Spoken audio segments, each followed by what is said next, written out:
Hello everyone, habari ya jioni kwa wale ambao watatutazama na kwa wale ambao labda watatutazama baada ya kipindi.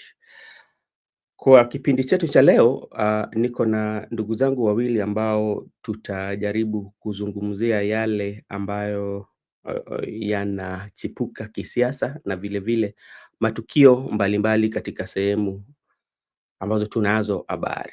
Kwa saa hizi, wacha nichukue nafasi hii nimkaribishe ndugu yangu Msimamo aseme jambo la kusalimia wale ambao wanatutazama, kisha baadaye Migunda atamfuata, ndio sasa tuanze kikao. Asante sana. Asante sana ndugu yangu Benson kwa nafasi hii. Kwanza nimshukuru Mungu kwa kuweza kutunemesha tena kukutana papa hapa. Hiyo ni shukrani kubwa haswa kwa Mwenyezi Mungu kutujalia haswa hiyo nafasi, lakini vile vile pia nianze kwa kumsalimia ndugu yangu hapa Miguda, lakini na wale mashabiki wetu ambao wanatufuatilia popote walipo, kwamba tumerudi tena papa hapa kuliendeleza hili ambalo linatija kwa ajili ya taifa letu. Kwa maana hiyo hatutachoka kusema na vinywa havitafungwa mpaka pale pindi tutaweza kusikizwa kama wananchi na kuona kwamba taifa linaelekea kuliko. Ni sina mengi haswa, ni kuwakaribisha kwa moyo mkunjufu, na nichukue nafasi hii pia kumpa mwenzangu hapa paneli mwenzangu hapa Miguda, naye pia asalimie, lakini ni kuwakaribisha wale wote ambao wanatufuatilia, lakini kikubwa zaidi tunaweza like na pia kusubscribe kwa ajili ya kuweza kukipa mbavu haswa kipindi. Asante. Asante sana ndugu yangu Miguda, we uko na lipi ya kusema? Asante sana kakangu.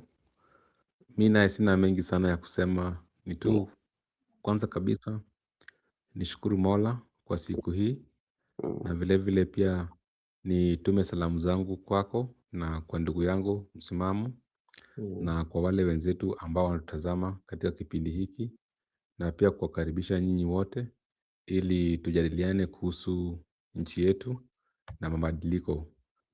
Natumai ya kwamba tutakuwa na mazungumzo bora. Karibuni nyinyi wote. Asante sana kwa hayo maoni yenu na hata salamu ambao umefikishia wale ambao wanatutazama na wale ambao watakuja kututazama baadaye. Naweza sema ni jioni njema kwangu mimi, nadhani natumai pia ni jioni njema kwenyu, kwa sababu Mungu ametupatia uhai ili tukuje hapa tuzungumze. Kuna mengi ambao tunaweza sema leo, habari zikianzia. Labda tuwe Miguda, kwa sababu utakuwa ni mtu ambaye atatupatia habari kamili sana sana kuhusu vita ambayo kilitokea baina ya gavana wa Migori Ochila Yako na Mheshimiwa Masara ilipokuwa katika matanga hapo. Hebu tuambie imekuwa vipi na viongozi, mbona kupigana kwa matanga wakati ambapo mtu anapatiwa heshima zake za mwisho?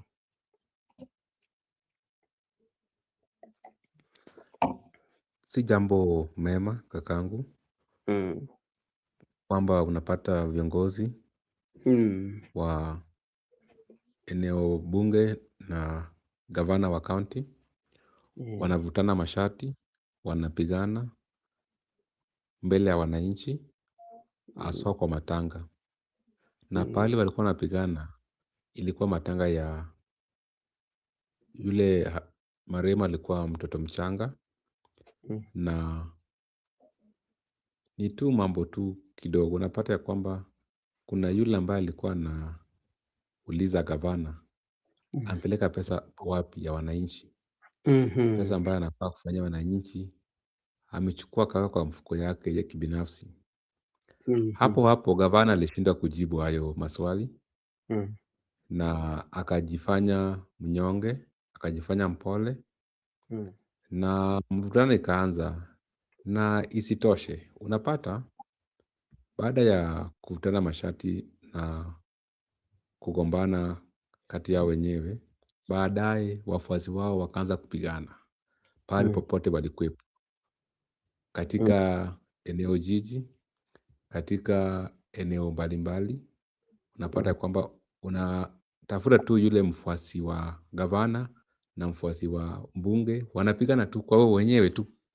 Wengine wamedungwa visu, wengine wamejeruhiwa, wengine vile vile pia magari zao zimepigwa mawe, na mpaka sasa hivi nikiongea na wewe kuna wale wenye wakatika hospitali, na nimeona pia gavana amekimbilia katika kituo cha polisi na kupiga ripoti, na pale pia kupeleka malalamishi yake ya kwamba alivamiwa na mbunge.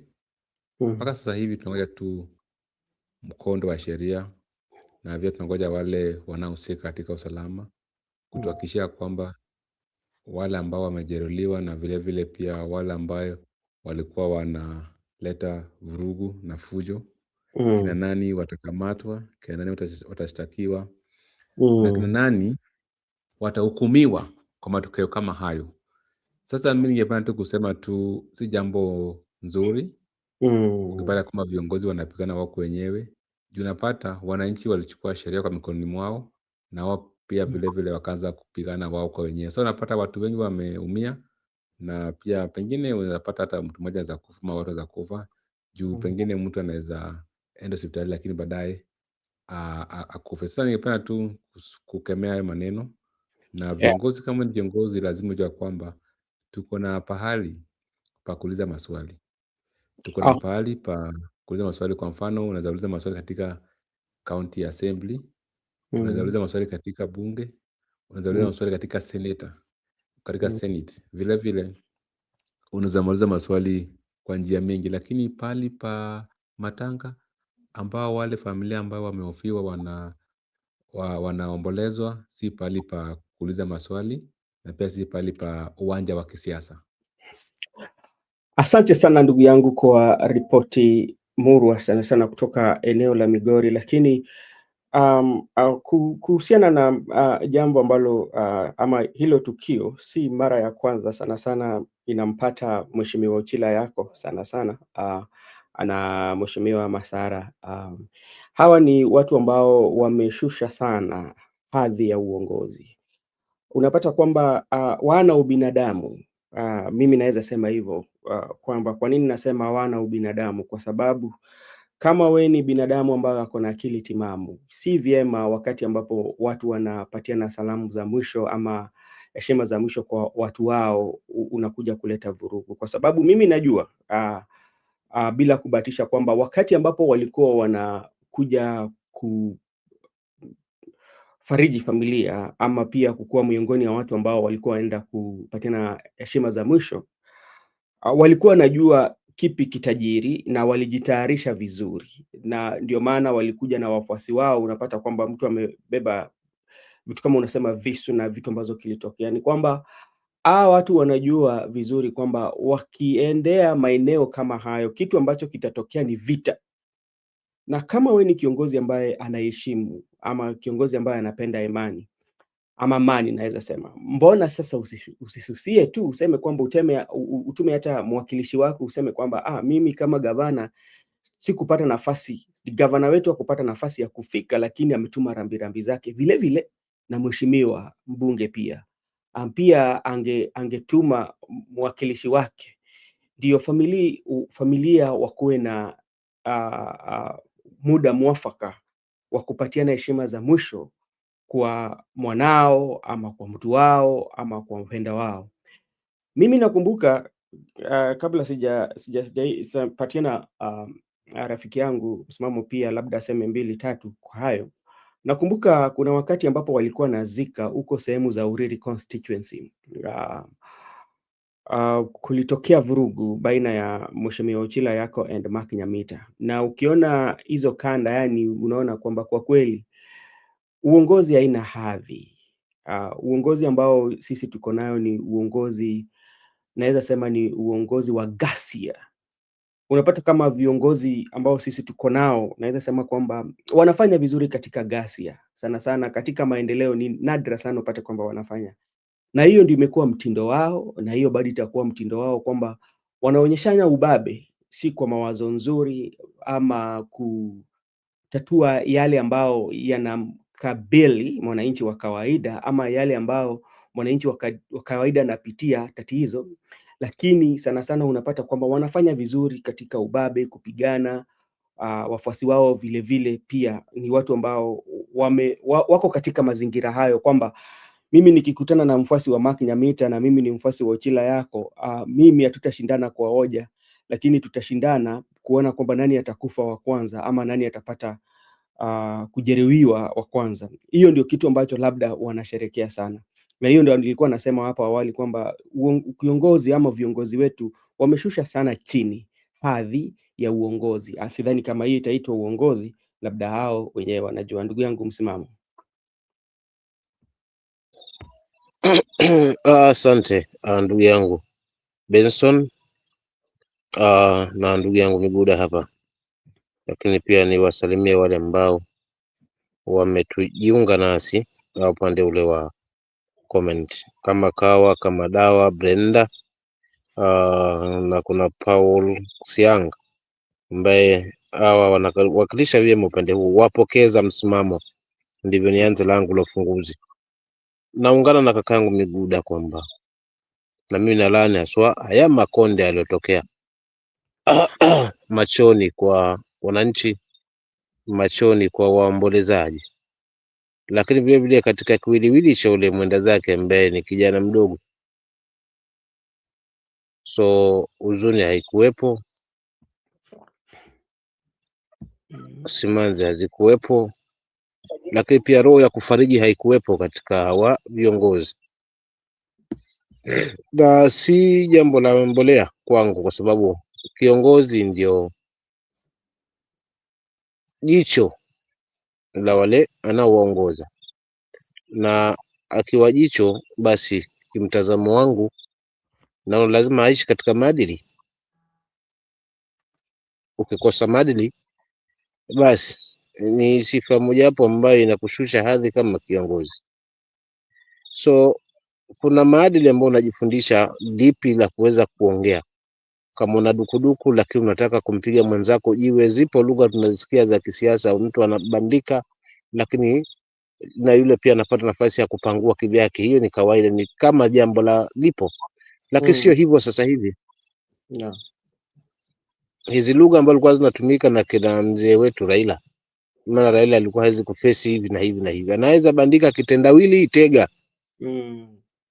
alafu mwisho wa siku hilo jambo unakuta kumbe ilikuwa limelenga hapa. So hiyo ndio lugha ambayo tunafaa tumefundishwa na wa viongozi tuwe nayo. So hata kama nina yangu ya kuuliza maswali, lakini naweza atafutia mahali mwisho wa siku kujigundua ni mimi, lakini bila kukuchokoza, bila kukunyanyua, na ukweli ukakuwa umebaki masikioni mwa nini mwa watu wangu. Huo ndio ubabe. Lakini ubabe wa sasa hivi sio huo, kwa sababu tumeona matukio mengi katika mazishi.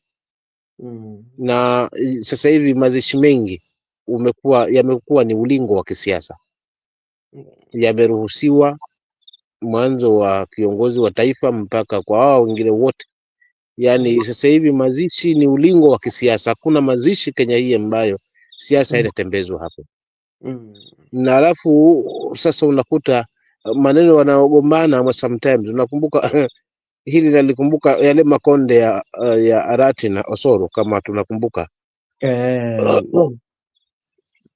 Unaona watu wanalimana peupe, na wengi ambao wanapigana kufuatilia sio watu yao ni kinyume tena, mara nyingi huwa ni kwenye mazishi. Kwa hivyo huwa nalani haswa, naungana na ndugu yangu hapa kwamba haswa kwa yale ambao wafuasi sasa, kibaya zaidi hili lao limeenda mno.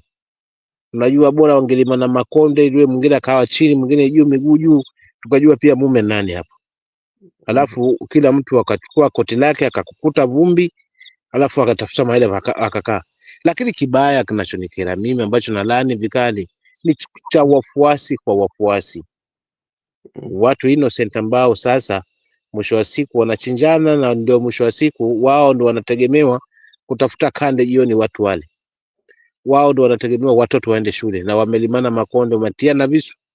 Alafu mwisho wa siku mkubwa yule yule alomng'ang'ania yeye anakula baga, watoto wanachukuliwa na gari nzuri likipelekwa shule wakirejeshwa, alafu wanaenda mahospitali tofauti. Sometimes hii nayo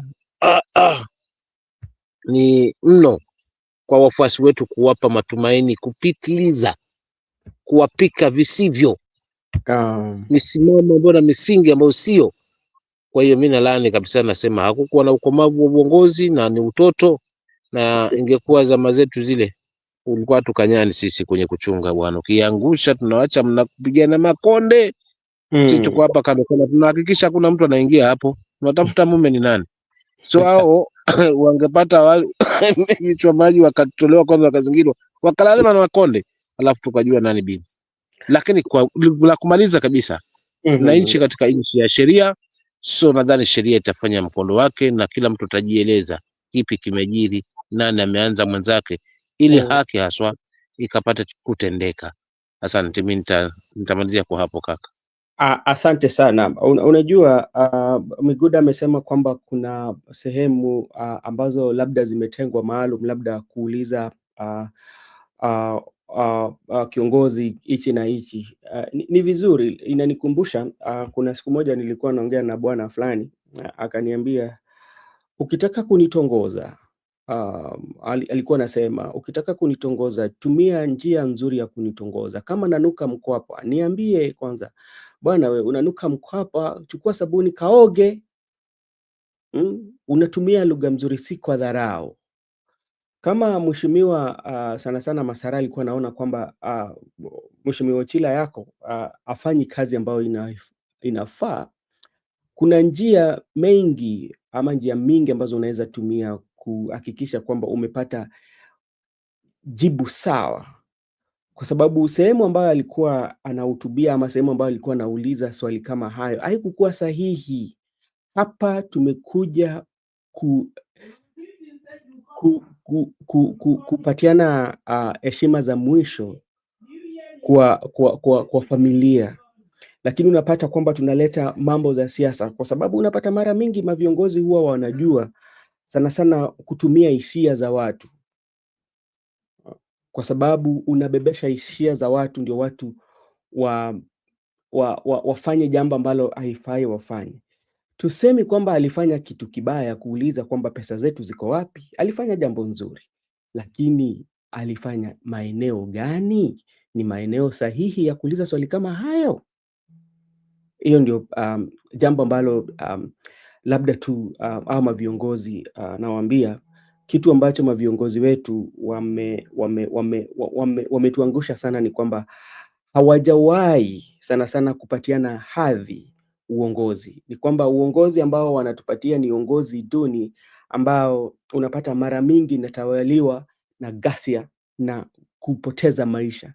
Mavijana wengi kabisa wamepoteza maisha zao kwa hizi siasa ambao tunaona, ambapo ukiweza kuweka idadi ya mavijana ambao wamepoteza maisha yao kwa hizi ghasia, watu wakienda kwa matanga ama labda watu wameenda, ni wengi kuliko kazi ambao hao viongozi wametenga, ama labda kazi ambao wanaweza kwamba sema kwamba tumetengeneza kazi ambazo zinaweza ajiri mavijana. Unapata kwamba mavijana wengi wamepoteza maisha zao kushinda zile nafasi za utaji ya kuajiri mavijana ambao labda wao wanaweza sema kwamba tumetengeneza. So unapata kwamba hiyo sio uongozi ambayo sana sana inaona kwamba inashinda kwa njia ya ubabe na ghasia, watu kukufa, watu kuingia hospitali. Na unapata pia hawa watu wameenda hospitali, wataenda pale, utapata kwamba zile huduma ambazo walikuwa wanafaa wapate hawawezi pata. Na watu wagani ambao wamesababisha hiyo au kupigana ni hao maviongozi ambao wamepatiwa nyadhifa ama wamepatiwa jukumu kuhakikisha kwamba hao watu wakienda hospitali wasikose madawa, na utapata wameenda huko hawakupata madawa. Unajua, na hata leo bahati mbaya, labda tu spole tu niwaarifu, niliona habari ambayo ilikuwa inatatanisha sana kule Busia, sijui Busia hospital, hiyo hospitali kubwa ya Busia. Kuna mgonjwa, mimi nakwambia kuna vitu ambazo zinafanyika hii nchi, saa zingine unauliza kama kuna viongozi kweli. Kule Busia niliona video fulani na kama ni kweli, labda mtu ambaye anatoka Busia anatusikiliza anaweza tuelezea kwamba kweli kuna mgonjwa ambaye alienda kupata matibabu. Alienda asubuhi. Sasa yeye kuenda asubuhi, kawaida akaambiwa kwamba tutanyunyuza hii damu yako, tuende tukapime tujue ni nini ambacho kinaendelea. Kutokea asubuhi mpaka saa 9 huyu jamaa kupata mambo yote, mpaka jamaa kazimia pale pale waiting bench. Sasa swali ni je, kama mtu amekuja, ni jambo la kwanza kama hospitali ni kuangalia maisha ya watu ambao wamekuja kutafuta matibabu, inaweza saidiwa vipi? Mtu amekuja mgonjwa, ndio umepima, lakini kuna ile tunaita huduma ya kwanza, tunaita first aid. And when you're doing first aid, the main aim for the first aid ya huduma ya kwanza ni to make sure you stabilize the patient before the main treatment. But just imagine somebody comes to the hospital at around morning. This person stays in the bench until he loses his life. And it is normal for them. So I don't know whether to blame the doctors at that particular hospital, or I don't know whether to blame the leadership of Busia. I don't know where the blame should be. So those are some of the things that we are just calling out. It is very unfair for Kenyans, especially if you go in the hospital just to get services and you end up losing your life, not because you can lose your life now, because somebody did not do his due diligent jobs. Because every time you have to be proactive. And how you become proactive? If somebody comes that, and even if you're not a doctor, you can just see from the look of things. And you would say that this person, the way I'm seeing it, him or her, he's not in a very good condition. And what do I have to do as a person or as a doctor? Let me stabilize the person as we still wait for the result. But this one, and remember, the result did not come out until he died. So what do you want to tell me? Thank you so much, everyone. This is Brother Benson. And let's jump to the discussion of today. We have few that we want to talk about here. First, Edwin Sifuna today responded to Oburu. The same time, the tribunal holds Edwin Sifuna removal of Secretary General of the ODM party. They went to court, and now, as it stands, Edwin Sifuna has got court injunction, so still it means Edwin Sifuna is still the party Secretary General. There's another news coming from the courts, especially in Embu. Embu court dismisses petition against Mbeere North MP Wamudende over deposit failure. That is also something that is happening. The Embu court struck out the petition by Julieta Karigi Githungu and Patrick Gitonga Githoni, ruling incompetent for not paying the required Kenya shillings 500,000 security deposit within 10 days. Justice Richard Mwongo ordered them to cover 800 in cost to Wamudende. Hapa Wamudende amepata 800 hapa kwa urahisi sana. And the National Assembly Speaker Wamudende, who won the November 2027 general by election with 15,802 votes to Arana Up Newton Karaoke Ndwiga with the 15,308, called it a victory for Mbeere North voters. A second petition by Karaoke advances to March 9th hearing. So I think like there's also another hearing that is coming. That's okay. Okay, this is also the 60 kilometers Rironi Naivasha section of Nairobi Nakuru Mau Summit Highway will open late August, part of 170 kilometers upgrade launched by President William Ruto in November 2025. The contractor will wrap up with 24 work gags next month to hit the deadline, turning the congested single carriageway into 4 lanes, while the full projects aim to for lane 6 by June 2027. It will operate in toll road with free alternative, promising safe travel, jobs, and faster trade to Uganda, Rwanda, and all that. So that is also something that is news that we can talk about, that there's this issue to do with the Pochi la Biashara, and this is um what happened in Safaricom, but I don't know what is this. I don't know whether you saw what happened yesterday when President was in the northeastern. Some breads were thrown at. They threw some bread, and when he was doing his um, uh,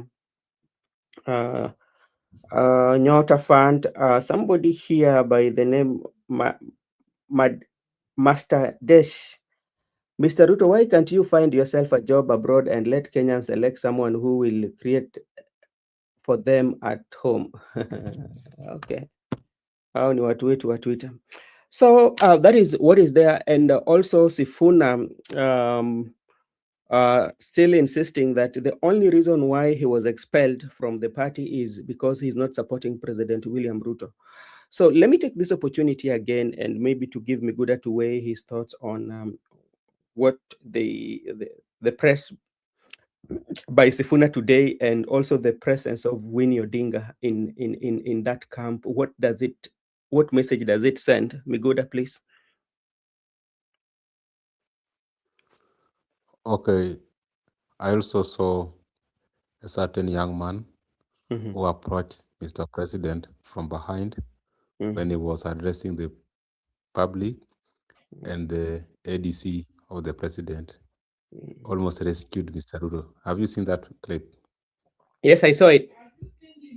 Okay, so someone was also tweeting that young man almost saved the entire country. Anyway, I just want to say, by first, Sifuna, it is ordinary. It is, Bro Benson, you can mute. Oh, sorry. Okay, I can say traditionally, it's very much proper that when he was ousted by the NEC committee, it is proper for him to respond. He can decide to respond verbally or impartially, but all in all, he had to respond to the decision. That's the proper thing to do. When we had him responding today in the morning, Hii sauti ya kaka sipati vizuri ndugu yangu upande wangu. bado nanipata ama bado niko chini? Niko sawa sasa? Kidogo hapo shikilia hapo kidogo tusikize. Okay.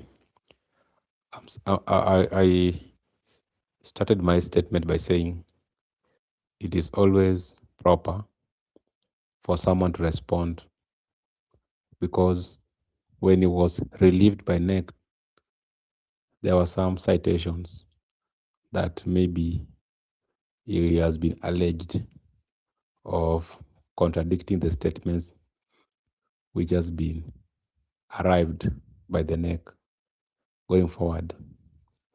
Therefore, he was also accused of certain action.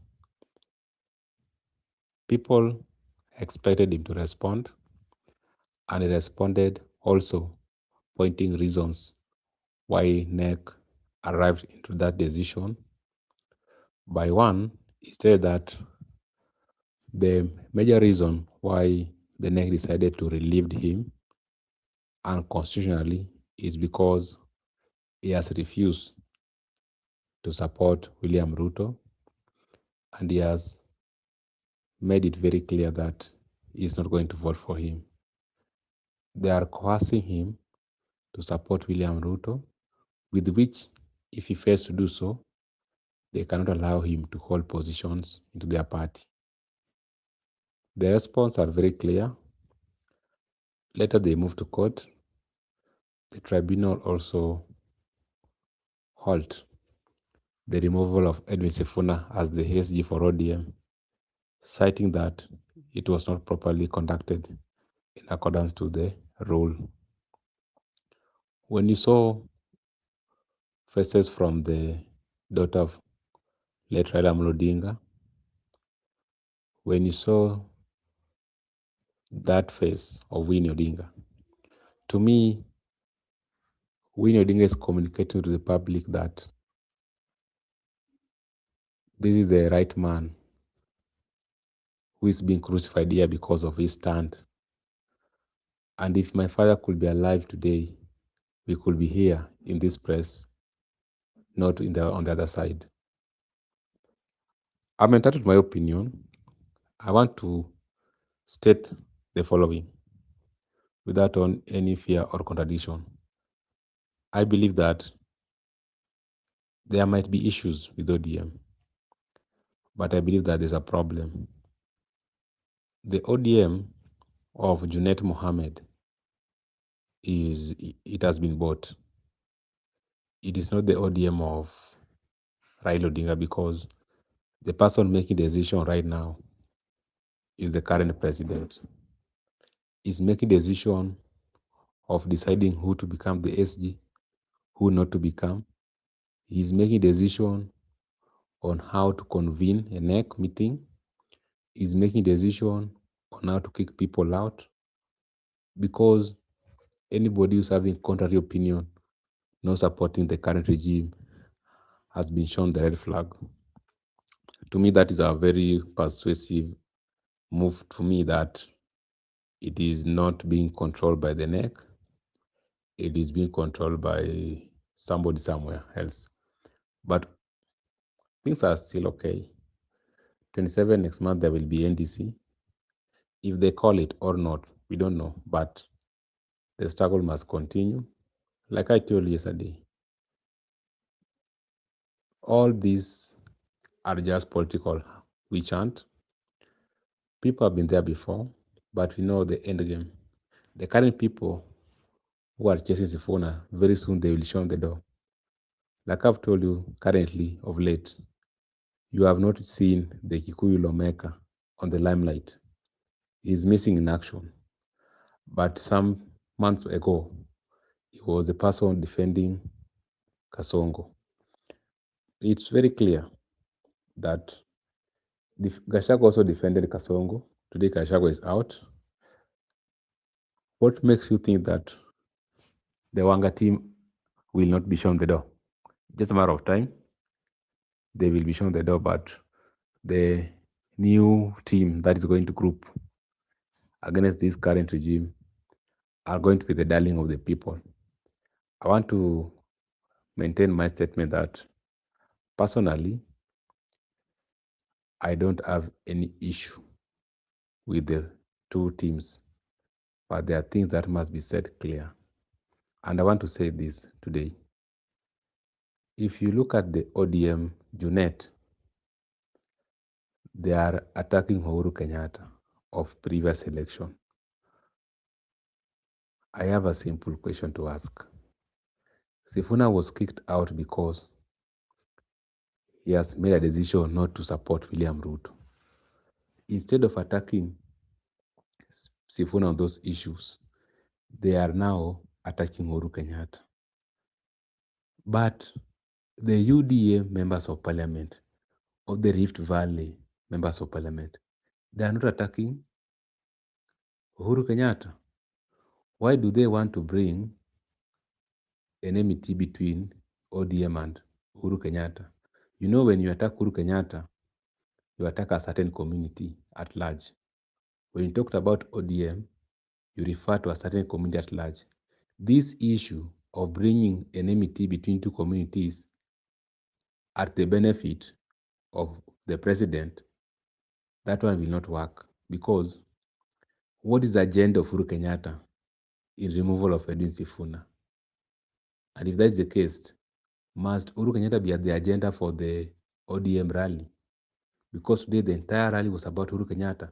Why can't UDA members attack Uhuru Kenyatta?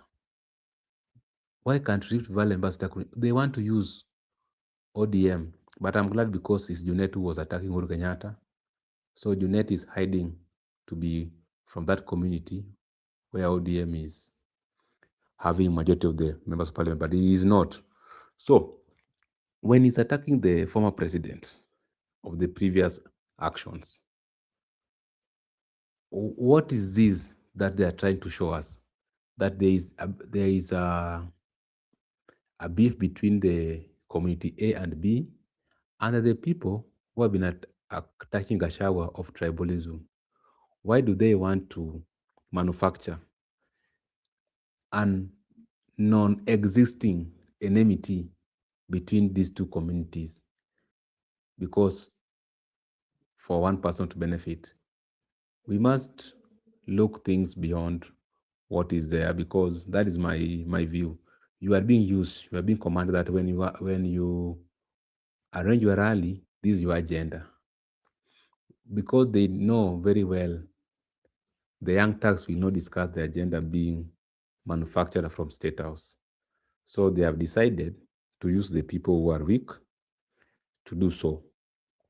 So that's my worry, because they are trying to create enmity between communities, which they non-existing. Because right now, the ODM, where ODM is dominant, is not producing presidential candidates. And from the look of things, the other side also might decide not to produce a presidential candidate in the running mate. But they want to make it a local war between these two communities for them to thrive. People should not thrive by bringing Kenyans into chaos or into wars, which is non-existence. Because you can't bring two people into war, even if Uhuru did so. How is it now making sense today that Raila is no more? Uhuru is not the president. How is he going to influence 2027? Because Uhuru is not holding power, Raila is not contesting for the presidency. And even if Uhuru remains Raila before, how is it now making sense in the forthcoming election? So these are just stupid politics, non-existent war you want to bring to divide the community so that you can thrive when these people are into wrangles. If you are a person being directed and getting instructions to do so or to play such politics, then you are not a leader. The next thing you should be shown by the people is you should not be re-elected back to the August House. So I want to conclude by saying that Sifuna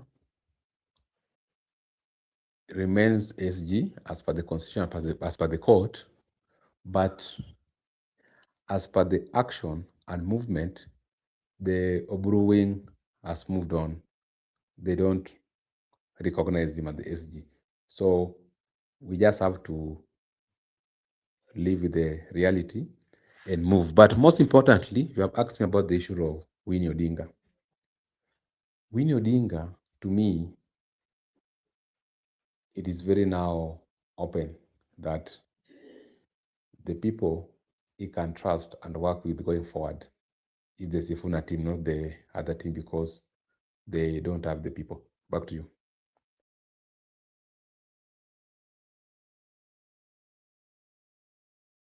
Thank you so much, Miguda, for that submission. I can also see Mr. Joseph. I've also received a message from Gypsy Con. He's watching. He will be back soon.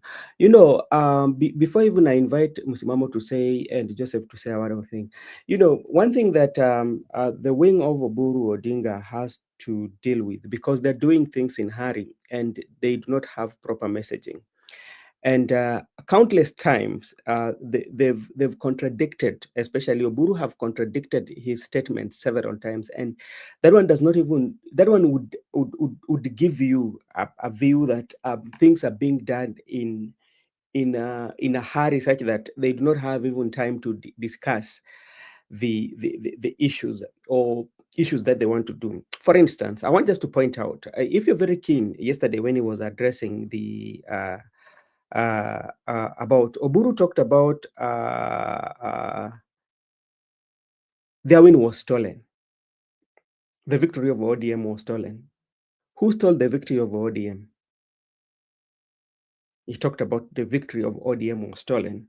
So my question would be, and that's why I tell you that he has to get people who should assist him, especially when it comes to communication, so that he can communicate. Because he's keep on sending mixed signals, then in that process alone, that same minute, he says that he says that the Azimio, that Azimio is a long time. We left Azimio a long time ago, and Azimio is dead. Then in the same time, he says that Uhuru cannot make decision in Azimio without ODM. But in first your statement, you say that you left. Yeah. Then again, you say that ODM is the most important party in Azimio. So and he say that he talks again that in the near future they will be exiting Azimio. So those kind of contradictions. The other day he promised, or he said, declare that they're not going for the deputy president position, and then again he changes that. So that kind of like mixed signals. It tells you that the things they were doing was in hurry. Again, look at the press that they had yesterday. You could see when you are going to do presser, you have to make sure that all your written documents are with you by the time you go on air, or by the time you start to do your press. Remember how many minutes did they wait, especially for the written presser to be brought? And even they were asking for laptop, and Gladys Wanga had to come in and kind of like talk then before then SG talked.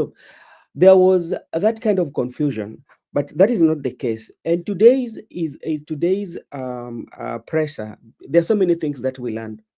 First of all, it tells you even the trustees of the party were not agreeing on the decision that was taken, because they were pushing for more time so that negotiation can be done to bridge the gap of these two warring partners, especially the ODM. You might call it A and B, depending from which one, that is one.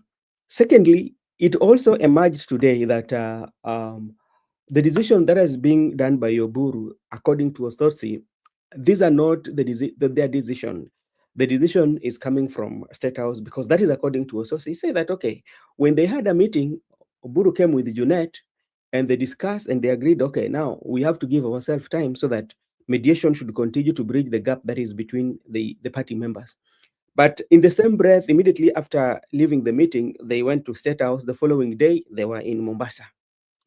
So it tells you that from Ososi, it means all the directive or everything that is happening from the State House.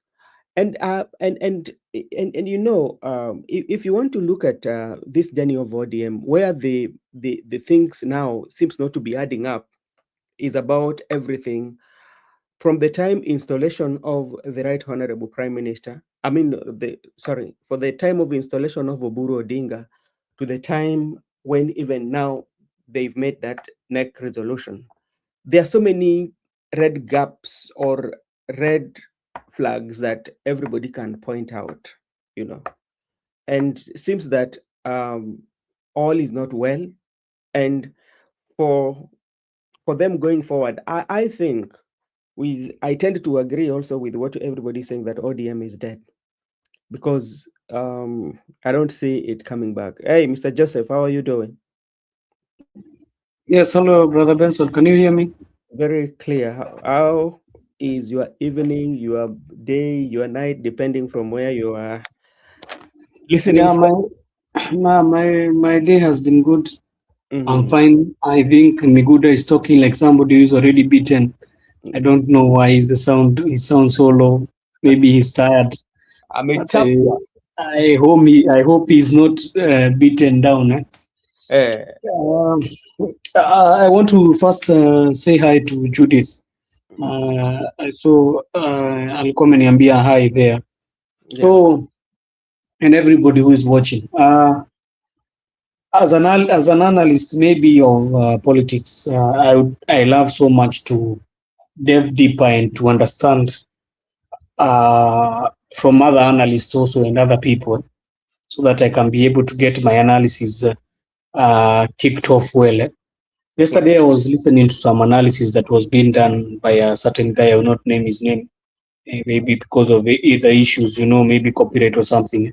Yes. And he was talking about how ODM is going to be finished by 7th May. And certainly it is showing what he was saying, because he was saying that he has predicted so many things and they have come to life. And one of the things that he was saying is that you cannot be saying you are going to negotiate for anything and already you are inside. You cannot negotiate when you are inside.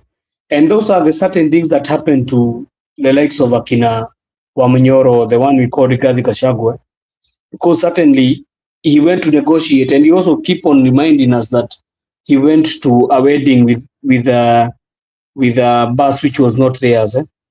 And that is what ODM is doing. ODM has their own bus. The ODM team, I think, whatever they call themselves, they have their bus. But the problem is, you cannot negotiate with the person when already you have made the deal. How can you negotiate when you have done the deal? So it means the team that is away now, the one which is fighting, the team that is removing the other guys, it means they are the ones who will have a upper hand in negotiation of the party ODM than the ones who are inside. Because you cannot come and tell me that Oburu speaks like this, says that we don't need even party leader, deputy president position, and then in the other hand he comes and says that we are going to negotiate for deputy president. Those are two. You are speaking with two words on your mouth, and he was analyzing and saying that ODM by 7th May, I don't know, 6th, he says 6th May, I don't know why he said 6th, but he said with the way things are going, the president has already calculated his move of how ODM will have already merged with UDA and it will be a done deal. But the problem is, he is not going to be negotiating with the likes of Akina Oburu, because already they will be in the basket. So they are not demanding for anything. So the people that he's going to negotiate with are those guys, Akina Sifuna and Akina Babu, those guys who are fighting him. If you have ever seen, if you want to understand how Ruto plays politics, you can clearly know and state and see how he has been playing his own politics. He's a strategist, and what he has done is he always tends to get the people who are always trying to fight him so much. And for certain, the likes of Akina Sifuna is lingering in his own mind.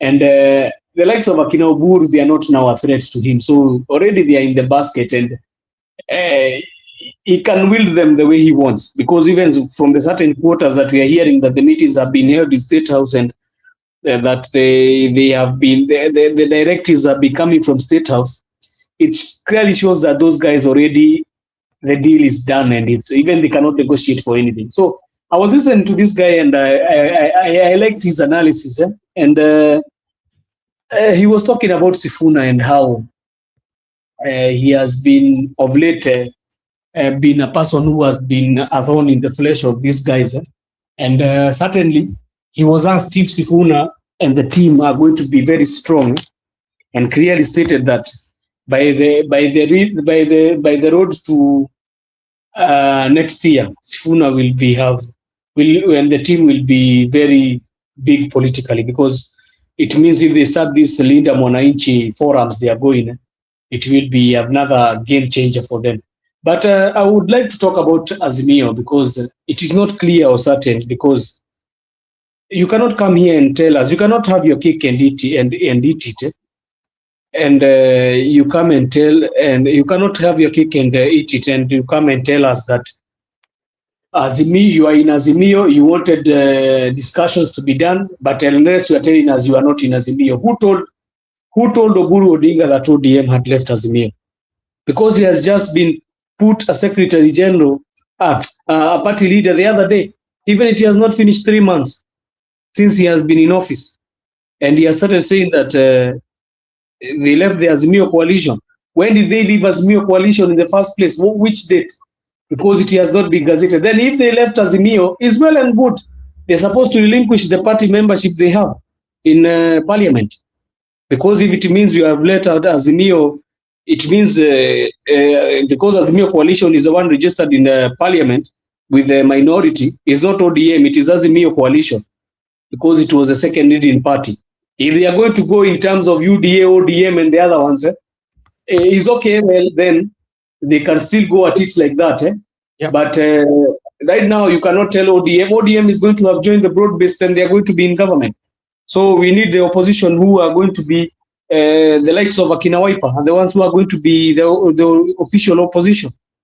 And they are needed to be given the deputy, the minority leader and the deputy. So it's very hard and tricky affair for him. That's why you see he's talking with both sides of his mouth, because he knows that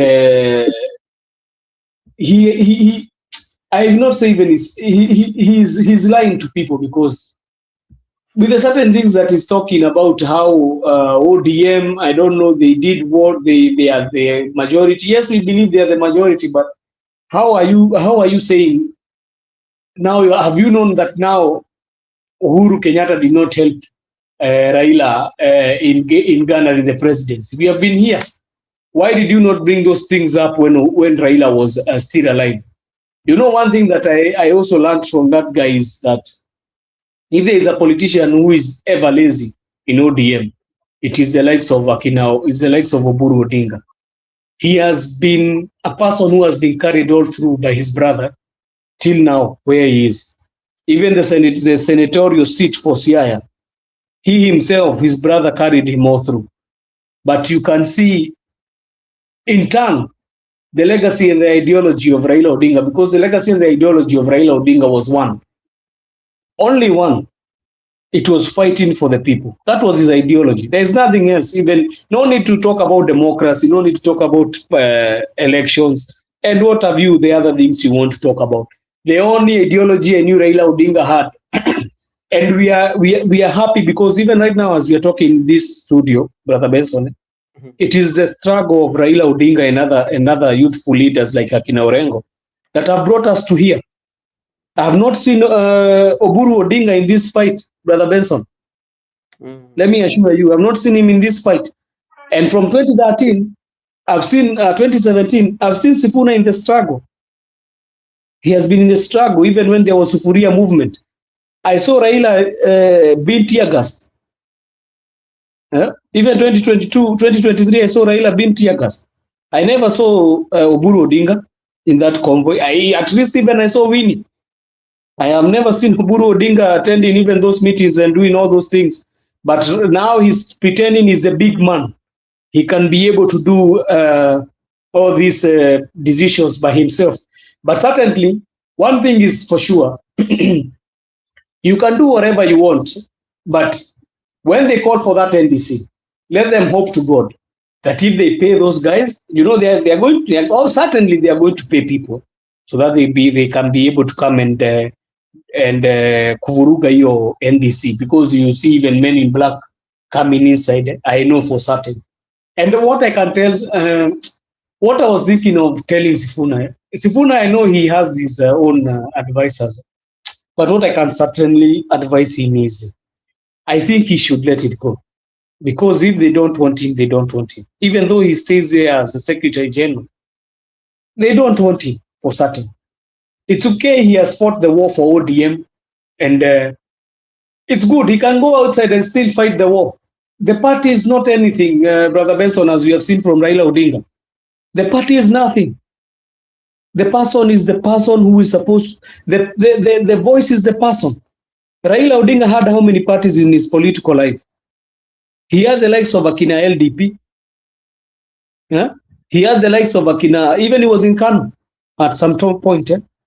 He has had the NAC. He came and he formed his own, and also NAC was formed by him and other like-minded people. He came and built ODM from scratch. But right now, ODM being the largest party in Kenya, because right now it is, if ODM has stayed for 20 years, it is the largest party, because KANU now is in the fridge as we are talking right now. So ODM was the only party remaining strong party. But right now you can see A party that was built 20 years has just been finished within 4 months. It's very shameful. It's very, very shameful. And I can feel very bad by you. I don't know even where Oburu sits, that he think he's doing the right thing, because you as a big brother, because he's older than Raila by almost maybe some months, I think he was supposed to be the one who has the wisdom that he can be able to tackle issues within the party. We saw when people came at Sifuna, Raila Odinga tackled that issue very easy. But I think for certain situation is like that. Those are things that are happening. And if they say whatever they say that their team is the one which is more in the government so much, or they are the ones who are saying too much, they are the ODM, real ODM, there's nothing we can say. We need to prove it through an election. That is where we are going to prove it. We cannot prove it right now. But let me state one thing. I think it's very unfortunate that we are having a president who can be able even to damage a party to this level, and he can be able even to try and bring other comedians so that they can be able to come and say they are going to run for Nairobi. I think that one is going to be a very difficult affair. For if there is somebody who is going to have a very rough road in 2027, I can certainly tell you that one without a shadow of doubt as I am speaking right now. It is that guy called Jalango. If he has been destined to come and pick it up from Sifuna, I think he's a joke of a century. But whatever we say here is our opinions. Mine is that it's very shameful that the elder brother has finished the party within 4 months. The party that had taken Raila Odinga 20 years to build. It's very shameful. Those are the only words I can say about this. But wherever it goes, Sifuna, me, I'm praying that there's nothing he can do more. I don't even see whether court or what. They don't want him. He'll not be having a very easy time. It's better he accept the verdict. Just pick up himself. Let them form with like-minded people like Akina Babu Owino, the likes of Akina Orengo, the likes of Akina Caleb Amisi. I think even Otsotsi should just relinquish the party position and say, also me, I have left the party deputy party position. But I'm telling you, within the thing, today I've been looking even how people have been interviewed within certain quarters of the media, and they were very angry, starting from Turkana. I saw those videos, and they are angry. They're saying now, I think ODM has, and that is a very painful word. It's very painful. I don't want to term it here, Brother Benson. It's very painful. That only 4 months we are talking about dead ODM. 4 months have not finished since Baba was laid to rest. We are talking about dead ODM. It's very shameful. It's a shameful act. All right. Thank you so much, Joseph, for your time. I see my brother Musimamo here, I tend to agree with you, especially when you say that Sifuna should let it go, because Miguda also said something like that. But that also brings us to an issue of testing the elasticity of our political parties and the 2010 constitution. What does the 2010 constitution give us in the cases like this? Because like this could be one of those case study, especially because you look at the secretary generals of all these political party. That's how sometimes they end up. But to me, if I was Sifuna, though, maybe the legal minds behind Sifuna, maybe they somewhere where they feel they are getting some ray of hope, bearing in mind that Winnie Odinga also is there, because like he talked about the party certificate. Then he said that is not for the public, that is for the ODM. But something that we have to look at, because like I was looking at this and looking at the life of Raila Amolo Odinga, especially when it comes to political parties. I look at almost like around is it 2 scenarios. When Ford Kenya, when he was in Ford Kenya immediately after the death of his father, when he felt that it was not working, he decided to move, and he moved with the crowd. again, when they had that memoranda with President Moi, and Moi kind of like disappointed him at the last minute by giving Uhuru Kenyatta opportunity, he moved on to maybe to ask msimamo that would Sifuna follow that syllabus on what Raila did rather than going to the courts, because you cannot fight President William Ruto. First, he's in the government. He has all the state machinery. How are you going to fight him? Msimamo, what do you think about that? Would he read that book?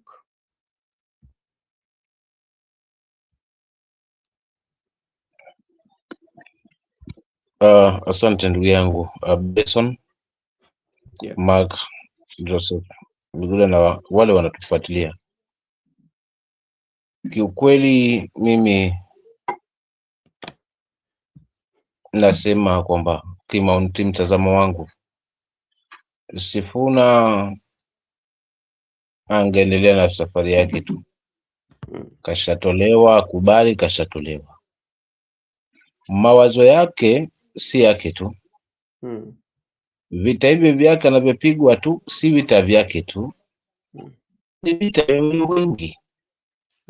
Wapo wanaofungamana na mawazo sawia na ya Sifuna, basi angeenda hapo wakaunganisha hii nguvu pamoja, wakaingia ground, wakaachana na ODM ilivyo, tuone tutokea wapi. Lakini kwa sababu kashachukua maamuzi ya kuenda kwa utafuta haki yake na pia kuganda hapo, labda pengine kuna latija, kwa sababu wametuambia tusubiri mpaka hiyo tarehe ya Kitengela, maybe kuna jipya, kwa sababu hata mzee Orengo tumemsikia kauli yake kwamba alitoa mfano pale wa mwenda zake Odinga alivyokwenda kukawa na nini na mashaka, but this time around haya mashaka na kifo cha baba pia wacha tu.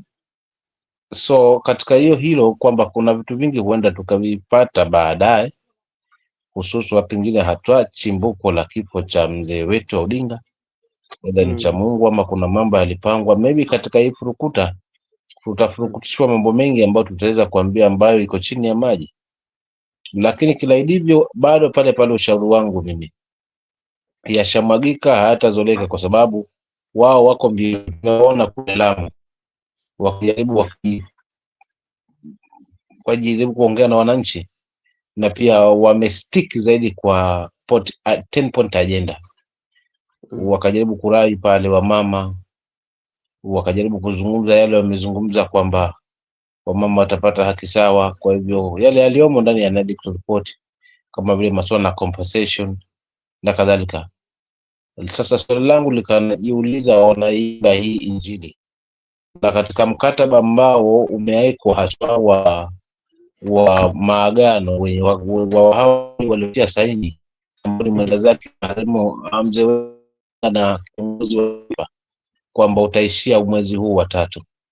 Katika hii hali ambao wanainadi sasa, na ndio kigezo kubwa wanaingia mashinani wakisema kwamba huyu mwingine haswa mbani Edwin Sifuna alikanganyana haswa na mwenendo na tabia ya chama na katiba ya chama. Kwa hivyo alienda akaongea yake, lakini kiukweli kwa ni yaongee ya chama. Kwa hivyo hilo ndio kosa kubwa ambalo Sifuna anaweza kutubuliwa, na bado wanarai wako kwa kampeni na wao wameingia huku na shambra wakajaribu kuzungumza. So katika hii hali unaokuta kwamba already hapa Sifuna yeye yuko na watu. So kimtazamo wangu angestick akaangalia wale ambao wanafungamana na yeye one term. There are so many.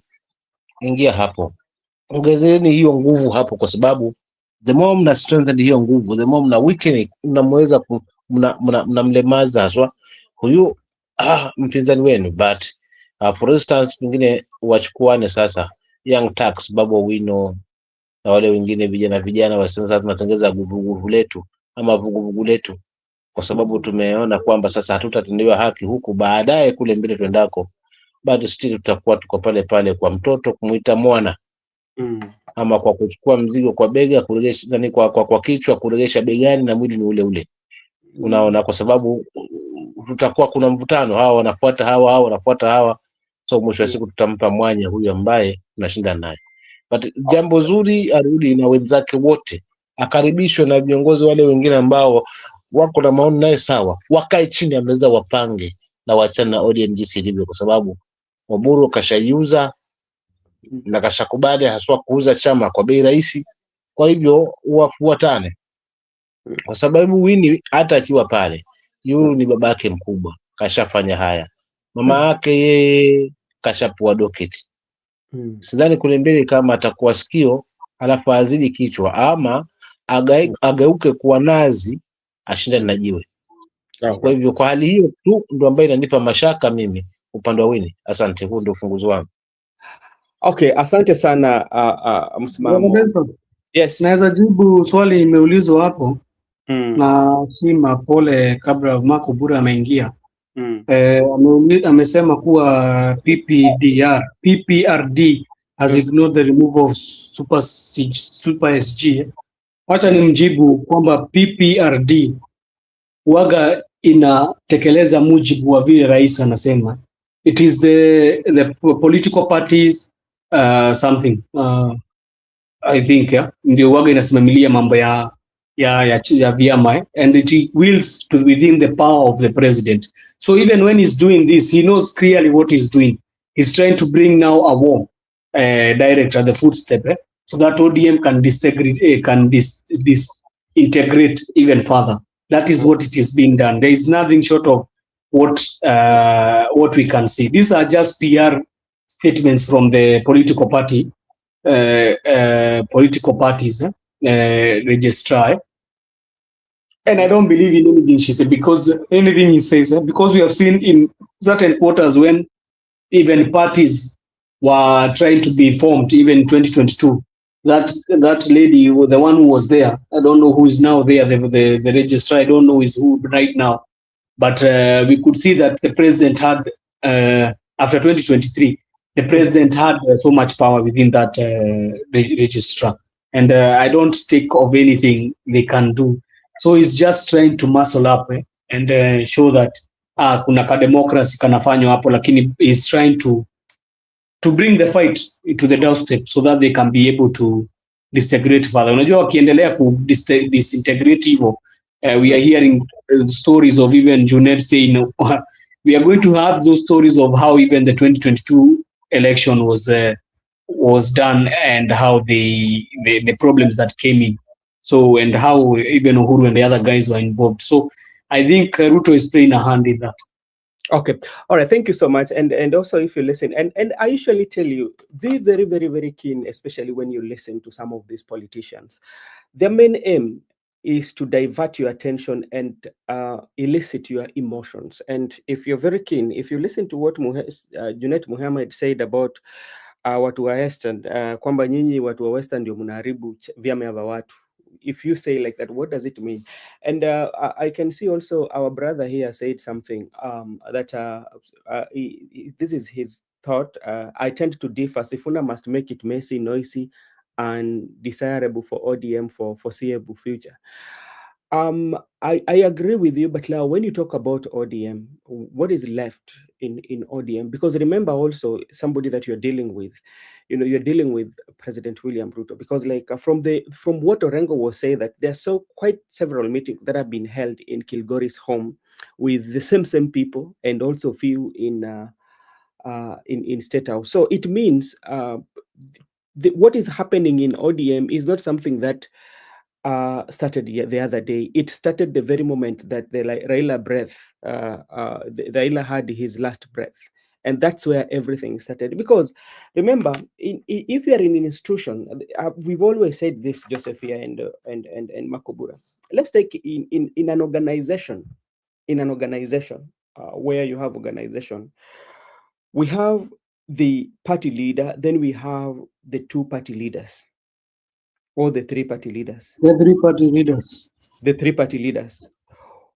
What could be if the party leader is no more? What usually happens? The deputy party leaders can step up. Yes.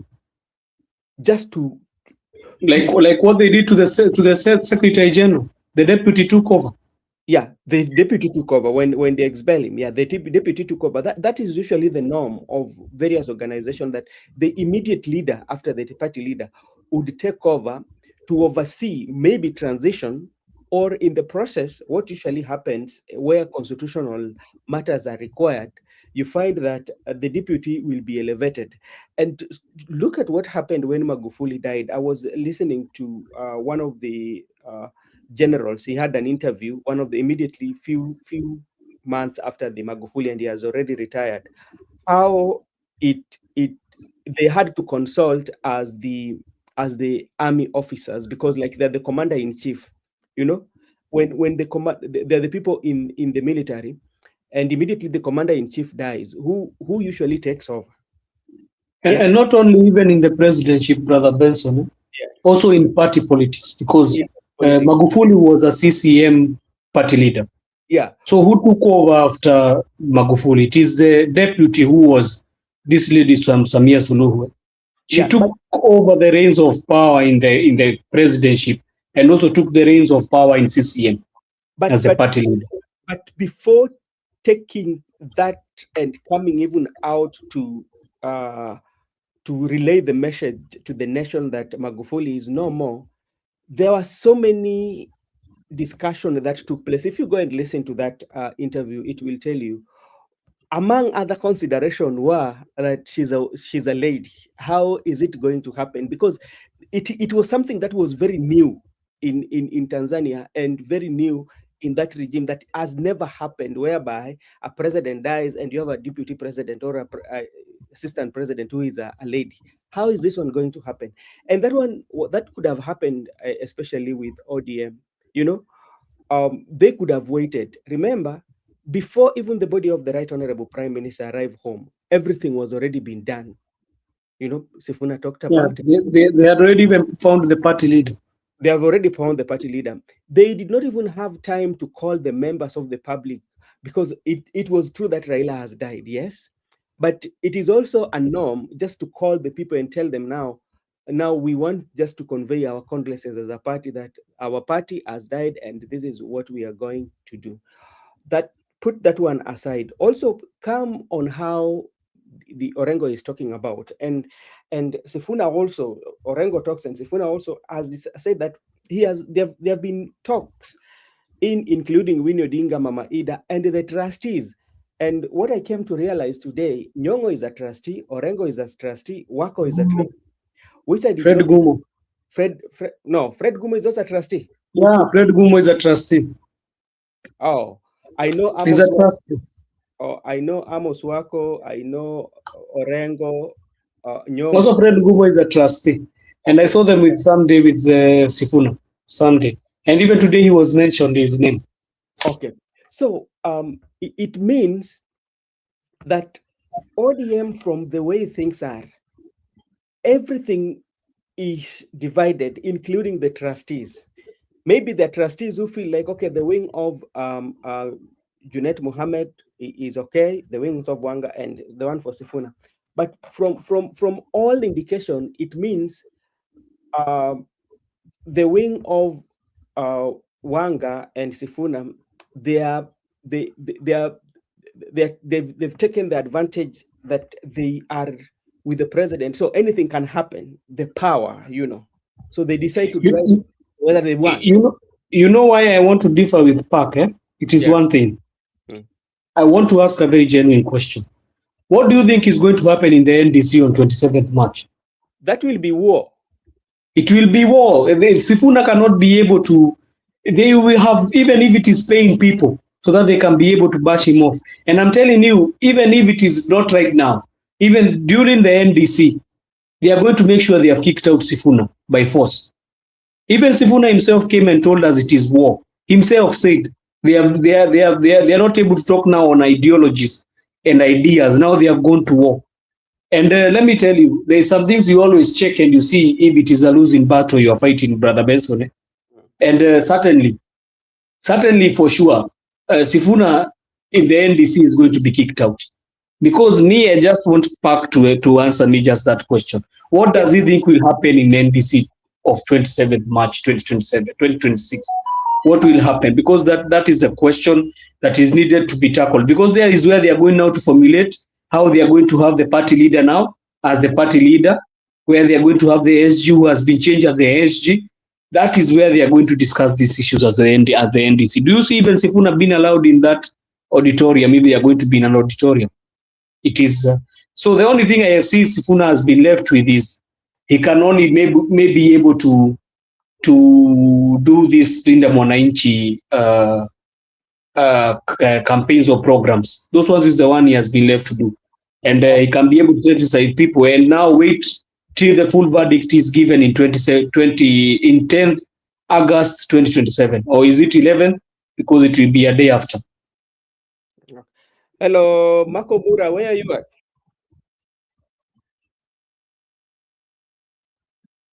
Marco Bura. Just a minute. I'm just a minute. I'm setting here. Okay, no problem. Just let me know when you are set up. And okay, let's continue. I think Msimamo had already given his view. Maybe Miguda, you've been out for long. When you look at the legal mind, especially from the likes of Orengo and maybe Sifuna, maybe the people who have given them the go ahead to take this battle to court. At the end of the day,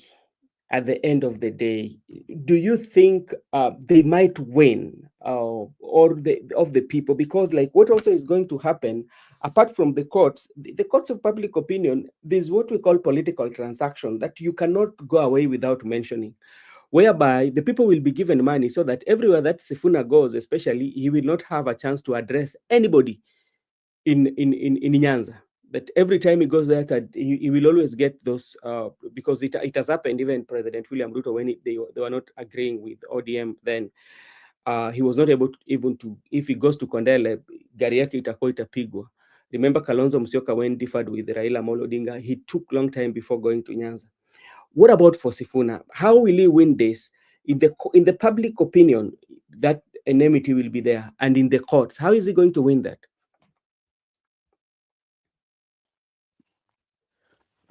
That's they were complaining about my voice. I think today I've had a very difficult day, so maybe it was out of me being tired. I want to respond to your question. That's a very technical question, by the way. And you've asked me about how about the court, how about the public opinion, how about the legal mind, the outcome. How about you understand, like I've told you before in this channel, that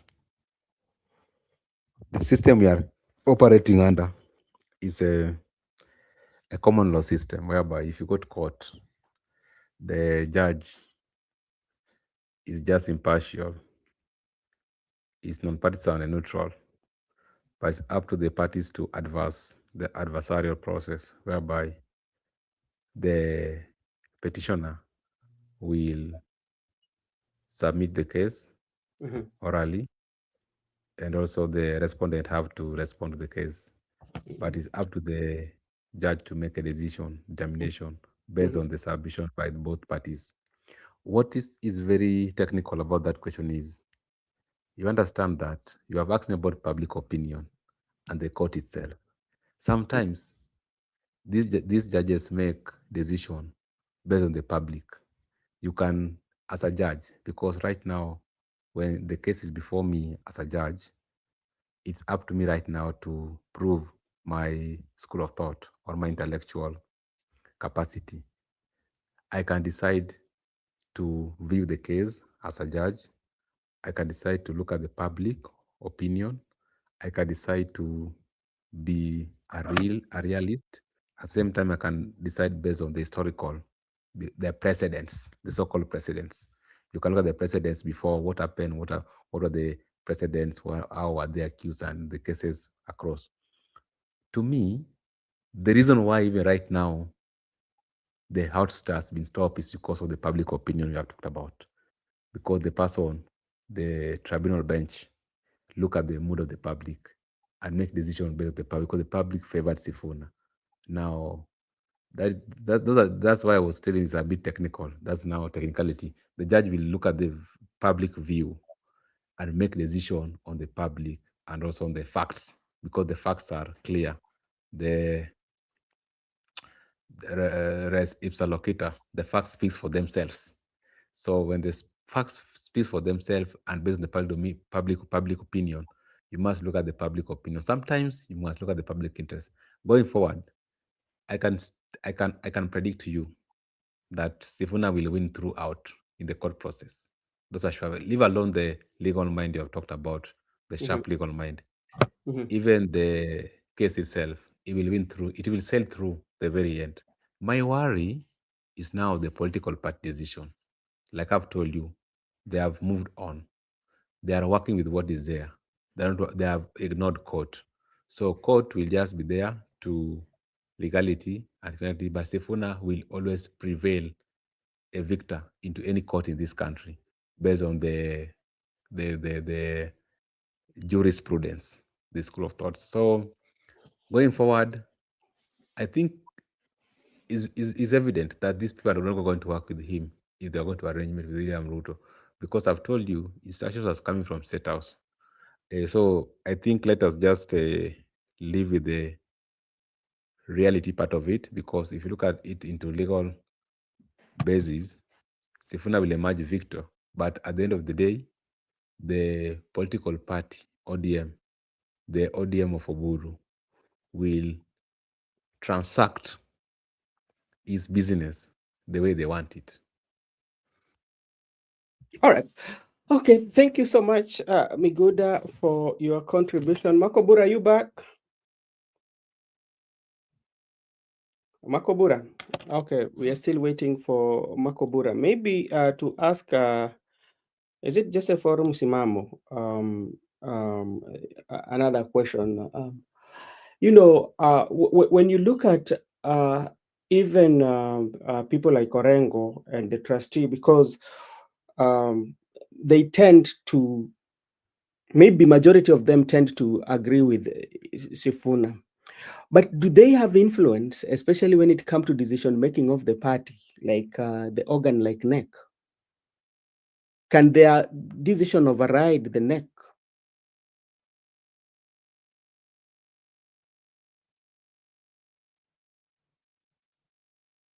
Hello, Mr. Okay, let me proceed before my two brothers come in. The decision of the NEC is subordinate to NDC. The super body that no one can override is the NDC. Okay. So these are just NDC can rectify everything.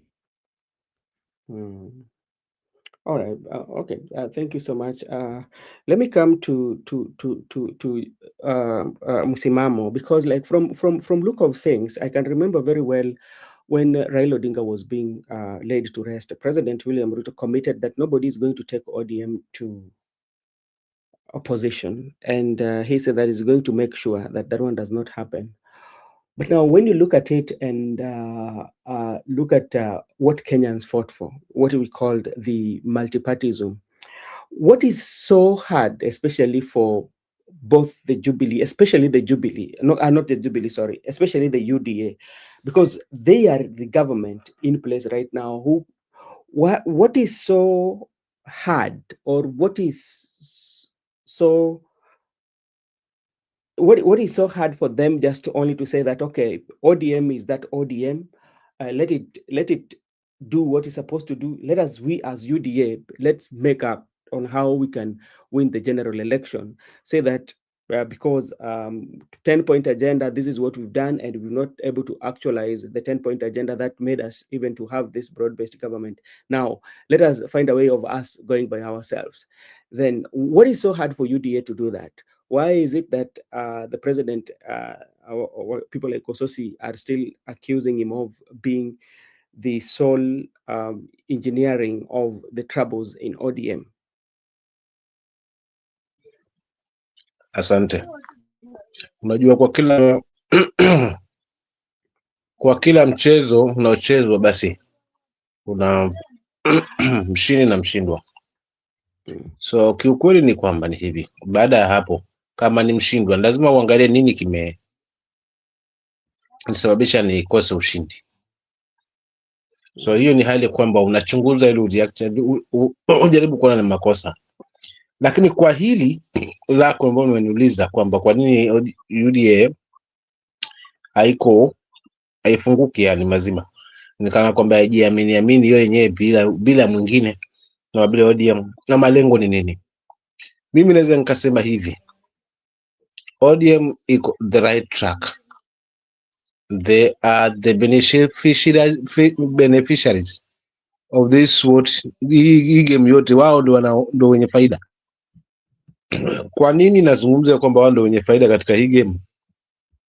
Tumeonyeshwa hasa pale kuna NDC yao kwanza, kwa sababu yani hiyo ndio ilikuwa kionjo hasa, jinsi ambavyo ataisambaza hii kila mahali na mwisho wa siku lake litimie, la ODM dominate nani ya UDA dominate kila mahali. Kwa kikwazo kikubwa kilikuwa ni ODM kwa sababu ndio chama kongwe.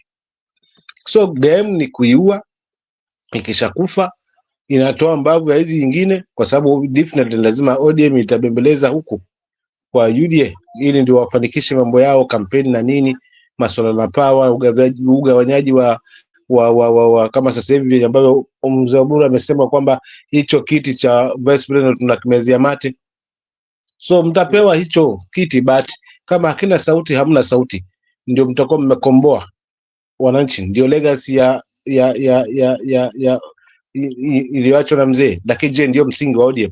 So kiukweli hawa ndio beneficiaries, hawa ndio sasa hivi wanafurahikia UDA, wanafurahikia kwamba mapendekezo yao ya samani yamepata suluhu, kwa sababu kikwazo ilikuwa ni ODM. Kwanza baba ameenda, ilikuwa faida kwao, ilikuwa furaha kwao. Kwa hiyo yale yalikuwa machozi ya mamba ya state funeral, lakini kiukweli walikuwa wanafurahikia kwa sababu nani sasa wataingia vizuri kuweza kugawa, kwa sababu na kina nani wana njaa walikuwa wanajulikana tangia hao, walikuwa wanaotandika wanao ambao hawaaminiki hapo, na kina walikuwa wanajulikana. So kwa kweli faida ya kufa ODM ni hasara ya ODM ni faida kwa UDA. Ndio maana kuna huu kuhuba, huu rafiki wote, huu kuhuba huu ni wa mmoja anazamishwa, mwingine anajiokoa. Kwa hiyo ndio hali ilivyo, na ndio maana haiwezi toka hapo kwa ODM, kwa sababu already wamemalizia. Na sasa wakisema wanajitoa haswa UDA, nani atakuwa na ameharibu ya kwake? Sasa kitambo ODM iunganishane tena mpaka irudi mahali ilipokuwa, kwa kuweza kurealize makosa ambayo yapo ndani ya UDA. Itakuwa lini? Unajua, tumeonyeshwa mfano, Gachagua aliimba hii akawa mstari wa mbele kutunyima haswa ushindi wetu. Wakati ule koti yangu ya blue iko hapa, bado naikumbuka, na akatumia kifua mbele 11 merako ofisini, yeye yapanga kazi. Sasa yuko wapi? So once umepewa hii sauti na Mungu, maana kila jambo lazima tumweke Mungu mbele. Kitu ambacho alikuwa afikiria Sifuna ni wale wenye ambao wako fasi wake, wako nyuma yake. Asema nimetoshekana hii, wacha mimi nisimame na wale wenzangu ambao tunafungamana, niongeze nguvu kule. Wale ambao wanamuamini wataungana na wale wanaamiana pale, safari ya kumuondoa ubaya inakamilika. Sheria nyingi hizi tunapelekana hapa, it's a wastage of time, maana mwisho wa siku hawa watarejeshwa kwa NDC, na wakiregeshwa atachujwa by all means, kwa sababu kila dalili ipo ni kikwazo. Na kwa sababu hii inapata maagizo, kwa sababu kuna bwana anatimiza lake, maana hii ni ahadi ya Sifuna alioteshwa hivi, na hii ni ahadi. Hii ahadi ya ODM ni ahadi kwamba hiki chama niacheni mimi tu, si nilikuwa hapo ndani, nitahakikisha kwamba nitapanga na mzee pia nitampanga fresh. Mwisho wa siku pia tutampeleka nyumbani bila yeye mwenyewe kujua. Whatever ilizungumza, it has come to pass. Ndio kuhuba wa ODM na UDA, kwamba mmoja anaingia mzima anajisahau, mwingine yeye anajiimarisha. Asante.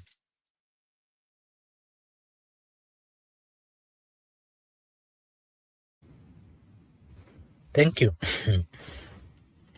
Asante sana mwenzetu bwana Msimamo, bila kusahau acha vilevile nitambue bwana Josefu babake Yesus Kristu. Vilevile acha nitambue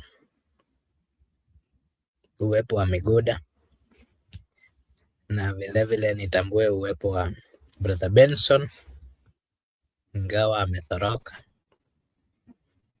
Acha pia nitambue wenzetu ambao wanatutazama pale kwa comment section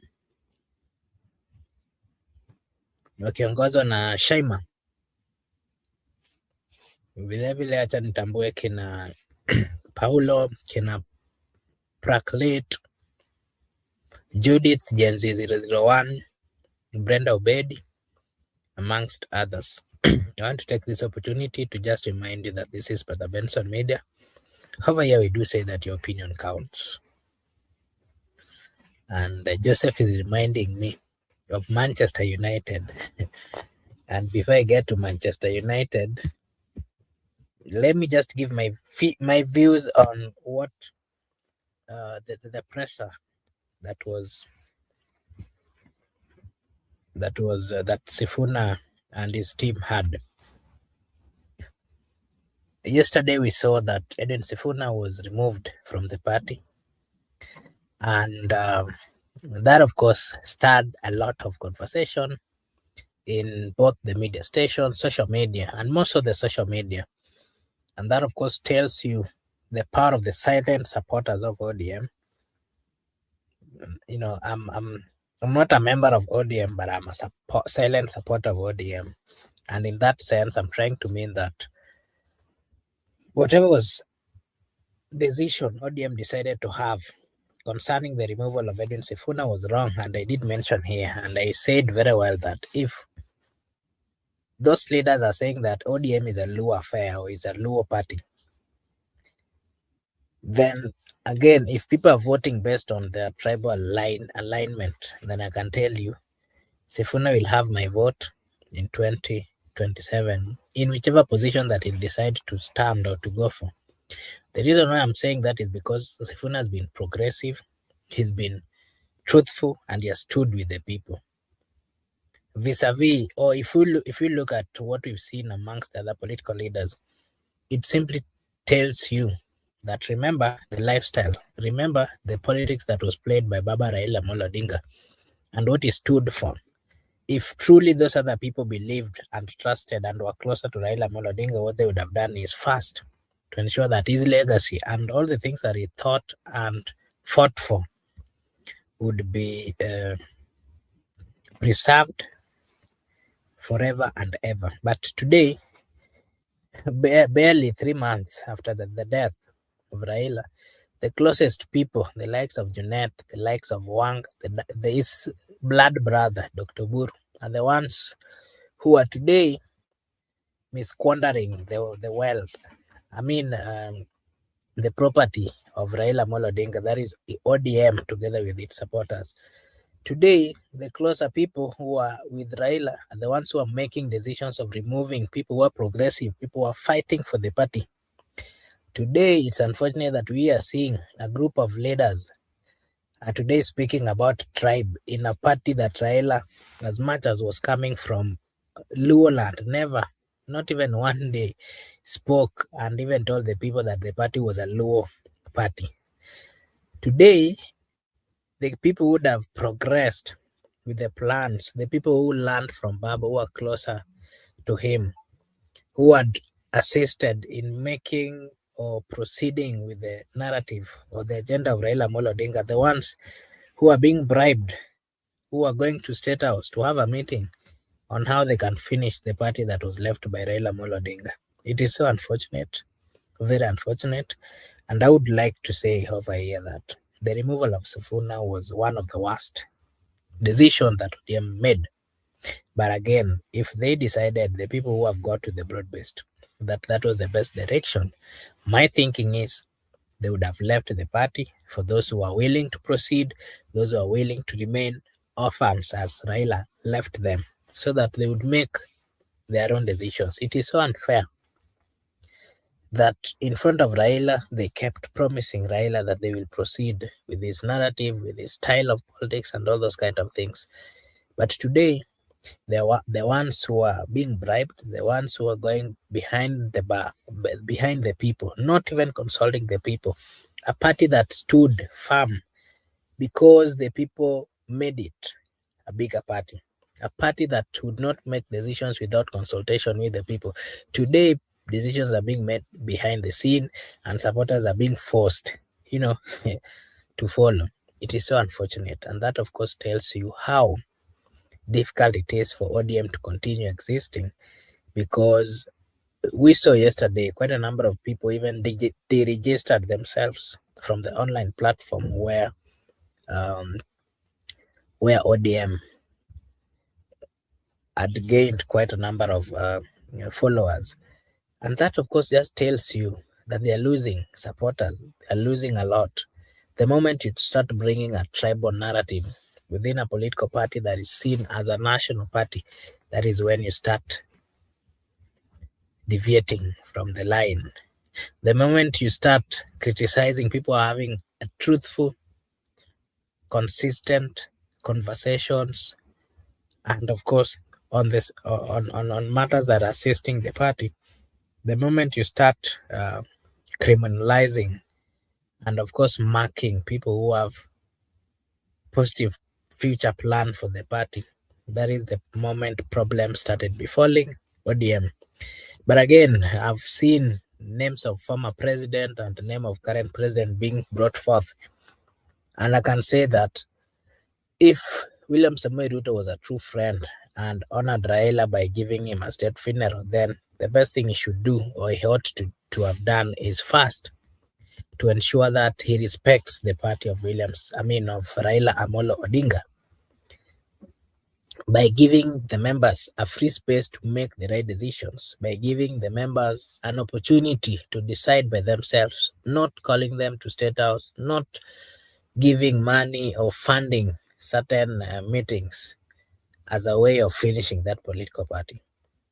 I've seen the name of Uhuru Muigai Kenyatta also being mentioned.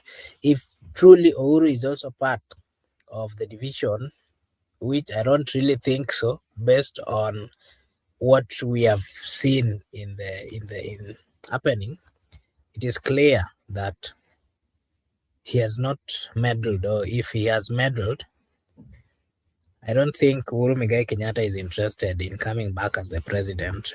Even though he's supporting other people, that doesn't mean that he can engage in activities of finishing the ODM party. I saw Edwin Sifuna, I saw the closest ally of Raila, the senator of CI, the governor of CI, a person who stood with Raila in the legal battles and everything, represented him from left, right, and center. And without fear, he was also there. I saw the daughter of Raila Amolo Odinga. And it pains when you see, I heard the mentioning of Mama Ida Ruth Odinga, Her Excellency, being mentioned that they have tried doing the negotiations to ensure that the party maintains clarity and stand.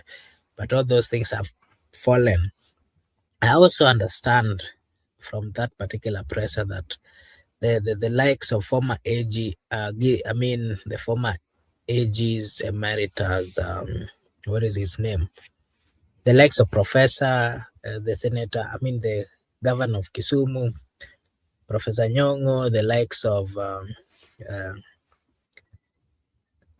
Amos Wako, amongst others, have been playing a role behind the scene to try mediate and just to ensure that the party members agree and make the right decision. But even before they gave their views, what they saw was a resolution. And all these things just tells you how fast the party is being taken down. And so I like what the pronouncement, of course, today, that Sifuna is still not leaving. And if possible, the best thing that the rebels following Dr. Buru should do is to leave the party so that they can leave it to the likes of Sifuna, the likes of Babu, the likes of Winnie, because they are consistent and they are listening, or they are interacting with the people.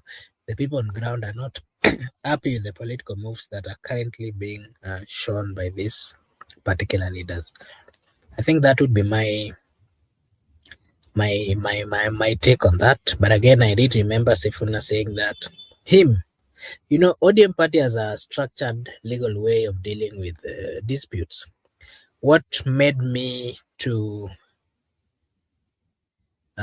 wonder is the fact that we've never seen, as much as they're saying that Edwin Sifuna has not been respectful in the party, we've never seen anybody who is coming with a structured way of handling things. We've never seen somebody who's coming with truthful alternative ways of doing things. We've never seen any leader coming out to give a clear clarification on the stance that they've taken as the people in broad-based. What we've seen is abuse. What we've seen is greed. What we've seen is people who have looted money trying to come out to just showcase to others how moneyed they are, and those do not really help in this particular times. So those would be my remarks on that particular presser that was brought forth by Edwin Sifuna with his team. Unless I think Msimamo has been consistent. Joseph, maybe Miguda, I think you were here from the first until now. Unless there's anything else that, any question that I need to give my view on, or any one of you who wants to just add on what I've said, or to remove or to criticize, can come forth. Simamo, Joseph, Miguda.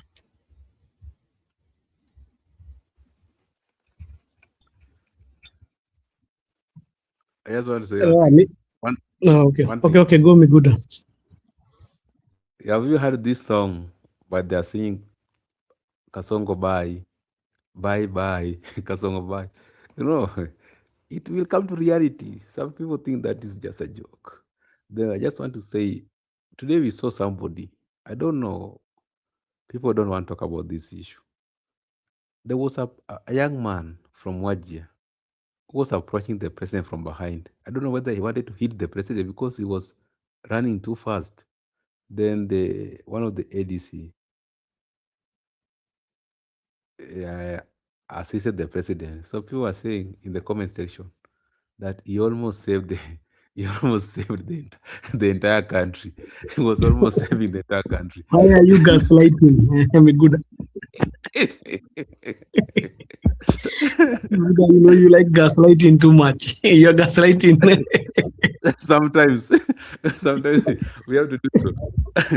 Anyway, But do you know where that song came from? Yeah? Where did that song come from? Do you know where that song came from? No, I don't know. I just saw it. I think yesterday is when I started listening to it. Yesterday. That song came from Meru. I don't know if you remember the time the governor was being impeached, Kawira Mwangaza. You don't remember when they were singing for her? Oh, okay. I cannot got it. So it came from there. And don't forget, there's also another song in Migori of reminding the governor how he's going home. Governor bye.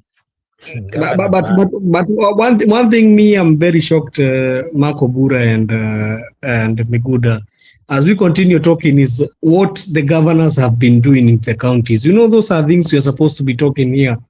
There are things which made me even feel my stomach upset. Because Joseph, if you ask me, I'll say majority of them are some thieves who have been given opportunity to loot. Majority of them, and I'm not afraid to even use that word. Because, but also us as citizens, because as we talk here, Miguda and Marco Bura, we have a problem. We had a governor who came and bought wheelbarrows for 150,000 per wheelbarrow. And still that same governor was taken back to office.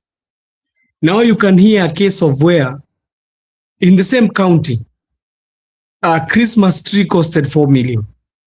You know, when you think of these issues, you even ask yourself, where are we heading to as a country? Because another one also I heard they are doing housewarming that they were doing a housewarming for the speaker's house. I'm even shocked and flabbergasted because why do we need a speaker's house? Why do we need it? These guys are not staying there forever. They are just for a time. At least for the governor's residence, we could be saying, okay, governor, even governor, I don't think they're supposed to be given houses. For what? We are supposed to only have an office of the governor and have the county assembly. You know, and I had even some counties building an office of the governor for almost 210 million. Do you know how many classrooms are those, Brother Mark, for the county? Because I was counting, if one classroom is 1 million, it means, or even we say 1.5. If it was 1 million, we can say those are almost 210 classrooms. But I'm counting it with 1.5, it's almost maybe 150 classrooms. And that area where they are building that school of that governor's residence of 110, that area there is no classrooms. The classrooms are just devastating. There is no water in that region. I think if you want to know, you can just go and read and you see the county where we are talking about. So it is very unfortunate. It is very unfortunate. And now, right now, they have traded their guns to Sifuna. You are hearing they're saying that he's the one who has been asking them money.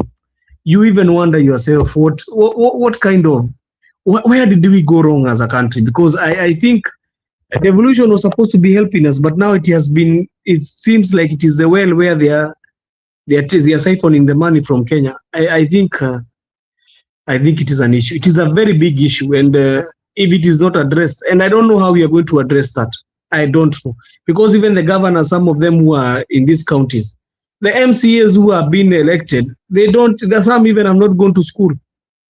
It's very unfortunate, but I felt very bad. And now they are the ones castigating the so-called senators who have been going there to do oversight over them. It's very unfortunate.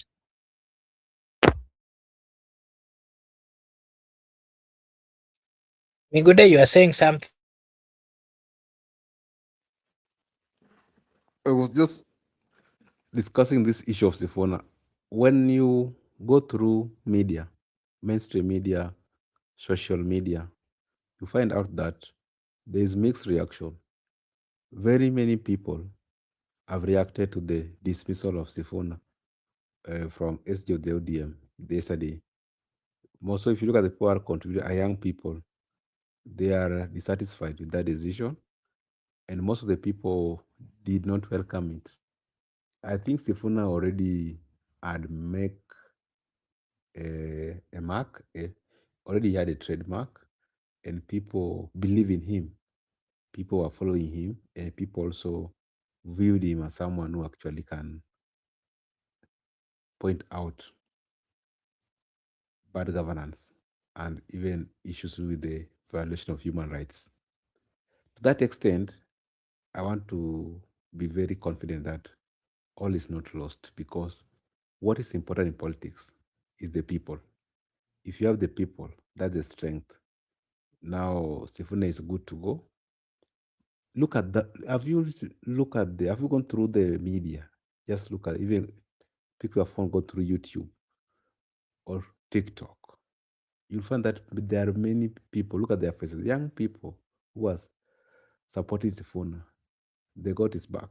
So I just want to say it is not precedented. Like what Joseph said yesterday, that even people have been kicked before. But have you noticed this one for Sifuna is a different one? Indeed, it's a different one. This is unprecedented in this country. The time Sifuna has been relieved from his duty, there have been mixed, and I think even the tribunal was instructed to stop what the NEC already made, because the intels were received by the people who plotted the deal, and they were told that Sifuna has left with the people. there's no ODM. The people are not there, and that's why they have to hold into that decision. And that's why right now, if we hear from Junet and the teams, they're saying we have NDC 27, come to NDC. They're now welcoming to NDC because they have realized that their decision is unpopular, very unpopular. People have left ODM. They have been briefed that whatever you did yesterday is something that is not going to work well for you people, because the people you claim to have behind you, they are no more with you. They have taken a different route. So things the way they are, it's just a matter of time. But what should be very much important is that they have tried so many times to bribe Sifuna. They have tried so many times to kill him. They can't bribe him. They can't get him, either poison him or whatever they want to do to him. So what do? They want to deal with him now through the SG and also fronting Jalas against him. If they cannot assassinate you, they cannot bribe you, they will do for you political assassination, or they will make sure that you don't get your term because you are stubborn. They are not comfortable with your presence into the government. And if they can get you, they will do for you those things which I've told you. And if you are afraid, a coward, you'll submit and take bribe, then you sing to term. You become a praise and worship in that choir. And that's why people like Orengo were speaking very much bold, defending Sifuna, because they have been through fire. People like Orengo have been through fire. The bribe failed. You understand what happened to Orengo previously. I don't want to go into details. But right now, they want to impeach him because they have failed to remove him from the system. So we need bold men like Sifuna who can stand the test of time. That's why I'm glad, because if they could have managed to buy everybody, we could not have even have a voice who represent the majority, the silent majority. So Heko to Sifuna, and that's why I was very clear. I'm not changing my mind that they're going to give certificate. I'm not going to support that team for Buru. Sifuna, even if he's not going to be elected Nairobi senatorial, we are going to hang with him in the corridors of justice. We'll hang with him along in the corridors of justice. We'll meet somewhere and we move on as Kenyans. So, Makobura, back to you. Lakini Marco Bura, Miguda, how you think? Sifuna for senatorial, that is a given. That one is a given. That one I can promise you.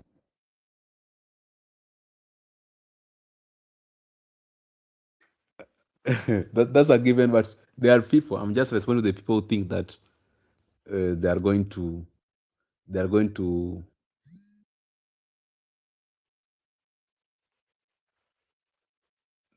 contest Sifuna. I'm responding to them that think that by doing all those things, now they want to assassinate him politically.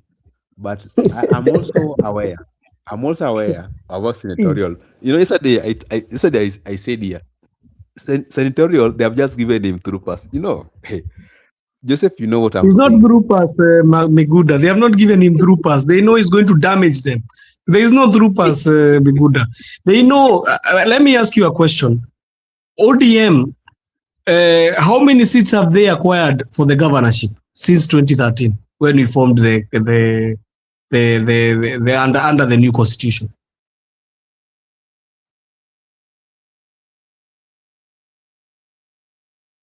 Miguda.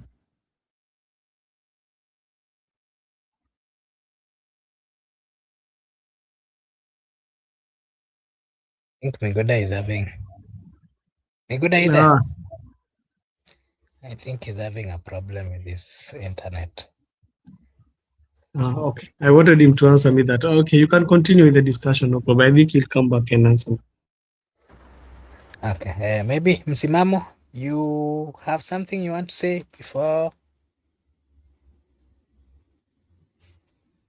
before we move on again? Unajua nilitoka hapa sasa hilo kwamba mmeshia wapi katika maswali, labda pengine ni gani swali lipi ambalo limezungumzwa, kwa sababu already nishazungumzia yangu kuhusiana na Sifuna na msimamo wangu ambao upo. Tulikuwa tunapeana tu maoni kuhusu hii mambo ya magovernors ambao they've been using a lot of money. County governments have been spending a lot of money on unnecessary things. Unapata wengine wanatumia pesa ati wanajengea speaker. Unapata wengine wanatumia mabilioni, inafika 110, just like Joseph was saying, 110 million kujenga nyumba ya speaker na nyumba ya governor. Kwanza muulize muulize hiyo swali kwa sababu governor ni wa kwao. Muulize nyumba ya governor kwao inatengenezwa na pesa ngapi? Yeah, so the question here is why would they spend this lots of money if hizi pesa zinaweza tengeneza vitu mingi, kama ni mashule ngapi hayo, 100 and something. So we are seeing wakiulizwa haya mambo kwa Senate wanasema wanaingiziwa, wanasingiziwa, but at the same time these members of Senate pia wakifika huko wakiwa elected as governors, they also behave and change, they do the same. What are your views?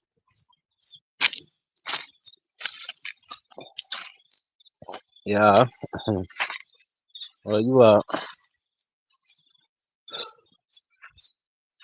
hawa wote ni mchecheto. Hawa ni mchecheto, matumizi mabaya ya pesa ya ugatuzi waliomegewa. Sasa wanakwepa, si wanataka waulizwe kisiasa, ama wakiulizwa maswali ambayo yana undani zaidi ya kuhusiana na matumizi ya hela basi na hawana cha kujibu, hii inakuwa ngumu. So lazima watafutana na vitu vingine, visababu vingine, lakini ukweli wanaficha wasije wakaanikwa machoni, kwa sababu hii Senate sasa hivi inawaanika magavana machoni mwa mwananchi vibaya mno. Nani mbona kusa kwamba hakunuka kifijele maana wajitani mahili.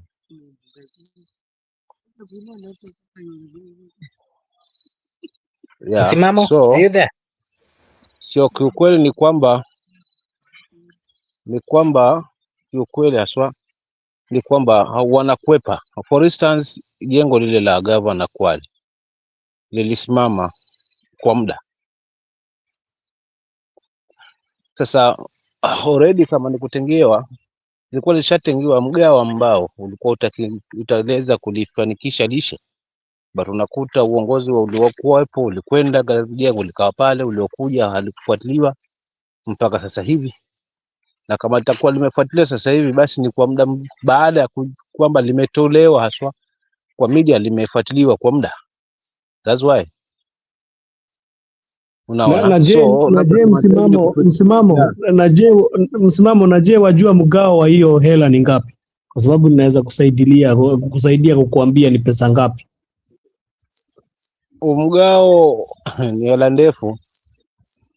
Niliona ni 210 milioni. Yeah. Unaona? 210 million.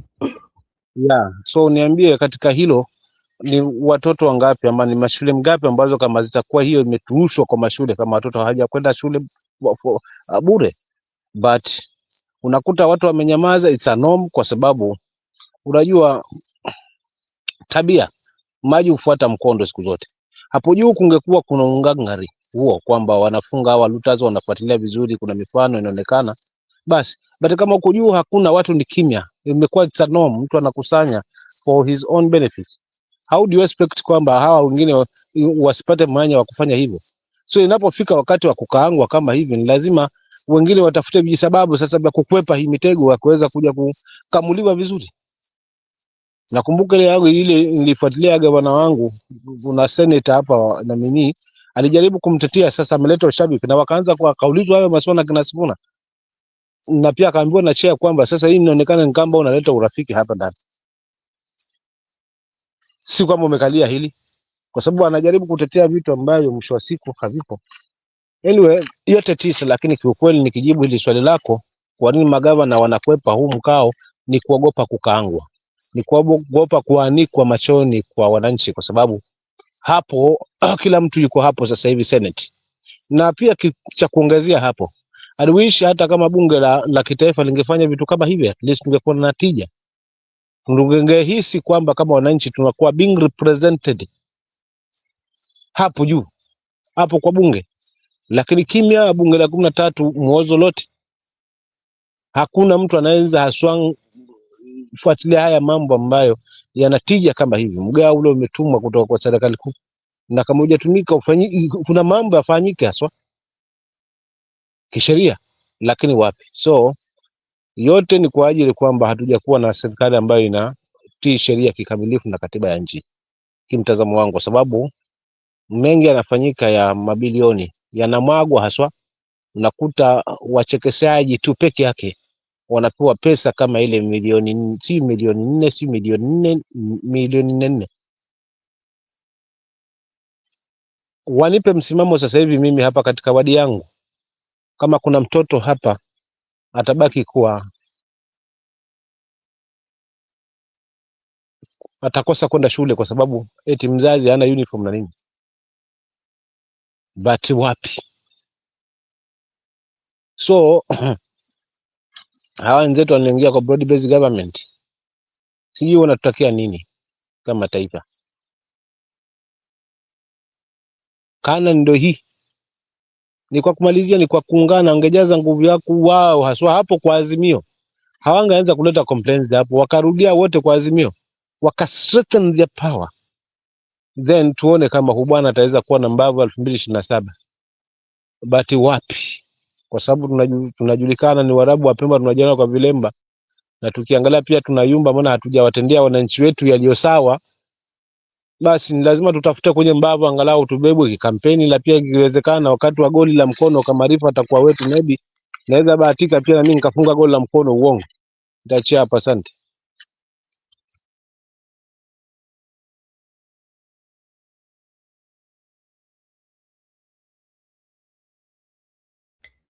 Mambo magumu hayo, kwa sababu what we are witnessing in Kenya, especially the people who are supposed to be making decisions which are then supposed to help the country move forward, you know, they have changed, and they're today, you know, I can call them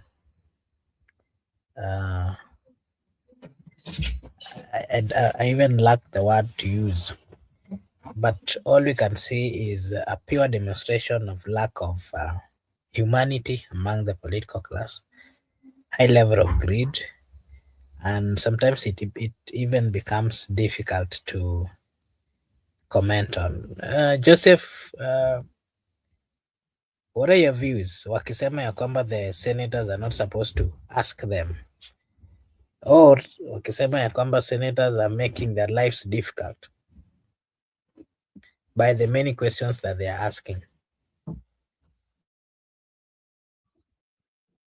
Thank you, Makobura. I want to answer that question vividly, is that they cannot say that the senators are making their life difficult. How are they going to say senators are making their life difficult? Senators are the ones who are fighting for them to get this money.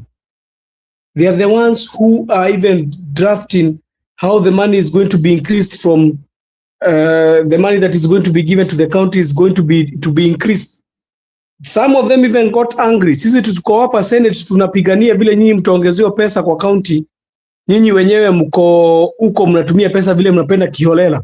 Nasikia mwingine mpaka alienda akatumia pesa ya maendeleo kuenda kufanya kampeni ya ama kufanya sijui shughuli ya bodaboda huko.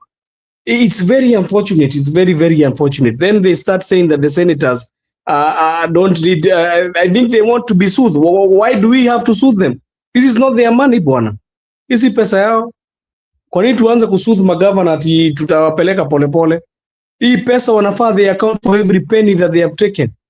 Kwa sababu if there is no development, there is even I feel even ashamed that some certain counties they have been given. You know, today I was going perusing through the morning where they come and peruse the gazettes, e-gazette, and they were saying that in a certain region that kids are going to school so that they can have lunch, and they go back home, but when they hear there is no lunch, they are not going to school because at home there is nothing to eat. And you can even imagine that the county government of that region has been given money since throughout, and they cannot be able even to build boreholes for them to do irrigation. We have been seeing things that are happening in other certain counties, and some people have been talking about them. Even the people around there, you know, it's very strange that people were called for a meeting, and it is a dry, stricken area, and instead of the government knowing how they are going to be able to feed these people and give them some relief food, they brought for them mukate and soda. It was shaming. Those guys, even they left those mukate and soda there. So when you think about that and you try to bring in even the conflict that is going to ODM, you really wonder yourself, was Raila fighting for them to be in power so that he can be able to see the destruction that has been done by this government? I quite think it's not what Raila's fight was for. So these are the things that we are still tackling here down, and we have been told that tunaelekea Singapore. I think even the song the in itself, hiyo brand ya kuenda Singapore ilishaisha, because I don't think even they know what they are doing. They are saying we have a president who flip-flops every time. Mara ako Singapore, mara sijui tutafanya nini, tutaenda wapi, it's very confusing. And I think this is the first time you have ever had a confused president whose his ideas or his saying in the mouth is not what is reflecting on the ground. So that is a thing. So senators, they should need to continue their work. Hiyo committee haiendi pahali kama wako na shida, and I don't know even the council of governors what is their work by going there. Kila mtu abebe mzigo yake peke yake. What is the council of governors coming to tell us here? Tumekasirika vibaya sana, wasijaribu kuanza kutuweka makasiriko ingine. Tumekasirika vibaya. They have used our money for useless things like Christmas trees and housewarming parties. They don't even have shame. It should feel shame on them. Vitu za upuzi sana. Another guy even was buying sodas for 1 crate for 1 million. Lakini kaka wanaiga State House kwamba inafanywa renovation on daily basis. Sasa ndio nasema wenyewe aswa kuna mijengo inaendelea aswa. Tena mwenyewe kiongozi wa nchi anazungumza kwamba hapa kuna jengo on daily basis.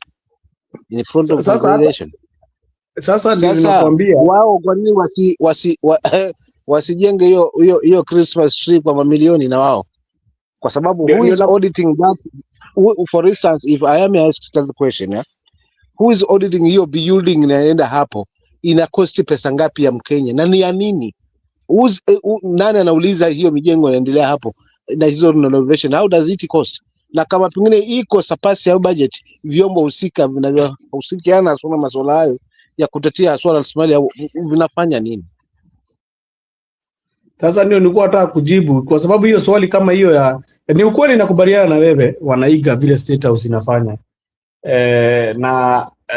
Kwa kusema ukweli, wale watu wanafaa kuangalia hao jamaa ni wabunge wa National Assembly ambao ni ma MP, na wameshindwa na ile kazi inafaa imewapeleka bunge. Wengi wao wameshindwa, hata si kushindwa, wengi wao wamelala na hiyo serikali na hao watu kwa sababu hao wakishapatiwa pesa wameshachiba, ni hivyo. Hawezi shinda wakiuliza maswali mingi. So ninafurahia sana kidogo nikiona Senate ikijaribu ku streamline counties kabisa, kwa sababu ninaona wanauliza maswali ambayo zinafaa.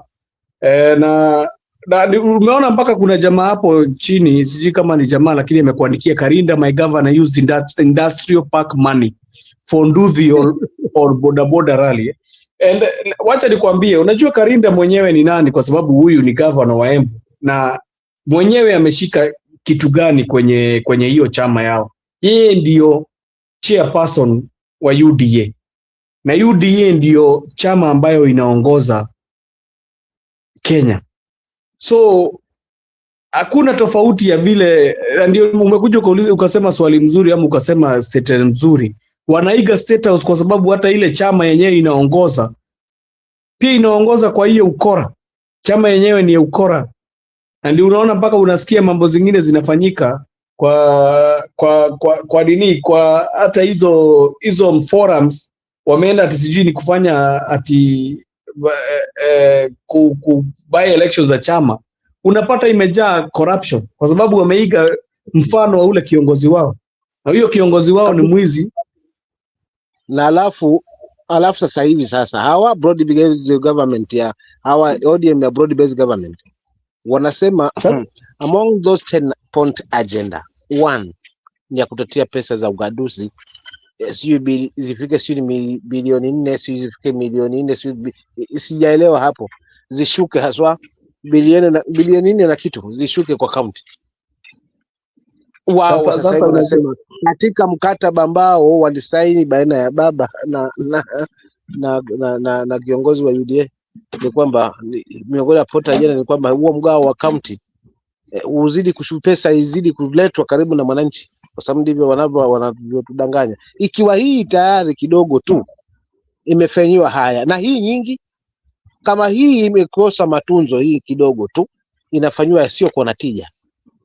Je, hiyo nyingi ambao wanaizungumzia ama ni kutudanganya tu, kutufumba macho tu na kutuuzia matumaini, lakini mwisho wa siku kama pengine utashuka huo mgao ni kujiongezea pia minofu? Si watueleze. Lakini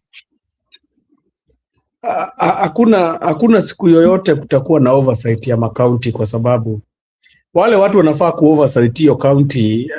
Bwana Msimamo, hata si senators kwanza, inafaa kuanza na wale MCA wamechaguliwa kwa hilo eneo, na wenyewe hao ma MCA wamechaguliwa kwa hiyo eneo, wengi wao hata wamerushwa kwa mfuko ya governor, kwa sababu hata mshahara ile wanalipwa iko tu. Lakini unajua sasa governor mwenyewe akikuja juu amechukua mabilioni za pesa, akuja wajaribu kuwaambia nitawahonga, hata msilete mswada wa kuanza kuchunguza mambo ya county, utapata wamenyamaza, kwa sababu hizo ni zile mambo tunapata zinaendelea kwa Senate.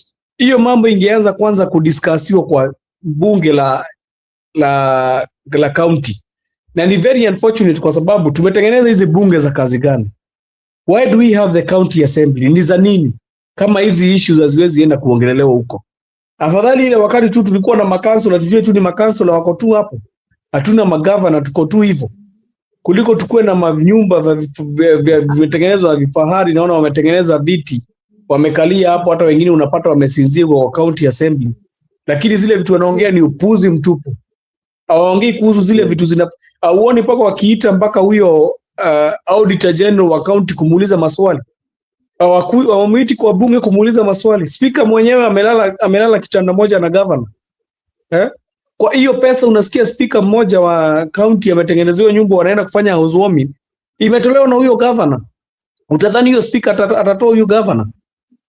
Hataweza kumtoa. Watakuwa wamelala kwa kitanda moja kila wakati. Ndio nakwambia mimi hapo umegonga ndipo kaka. Hapo umegonga ndipo ndugu yangu kabisa yani. Na mimi sioni haja ya sisi. Mimi kitu moja nilikuwa nayo nilikuwa na matumaini mingi sana na hizi county. Lakini hizi county kile kimekuja kujulikana ni hizi county zimekuwa ndio shimo la pesa kupotelea. Si zote, kwa sababu kunazo zinafanya kazi brother Msimamo. Si zote.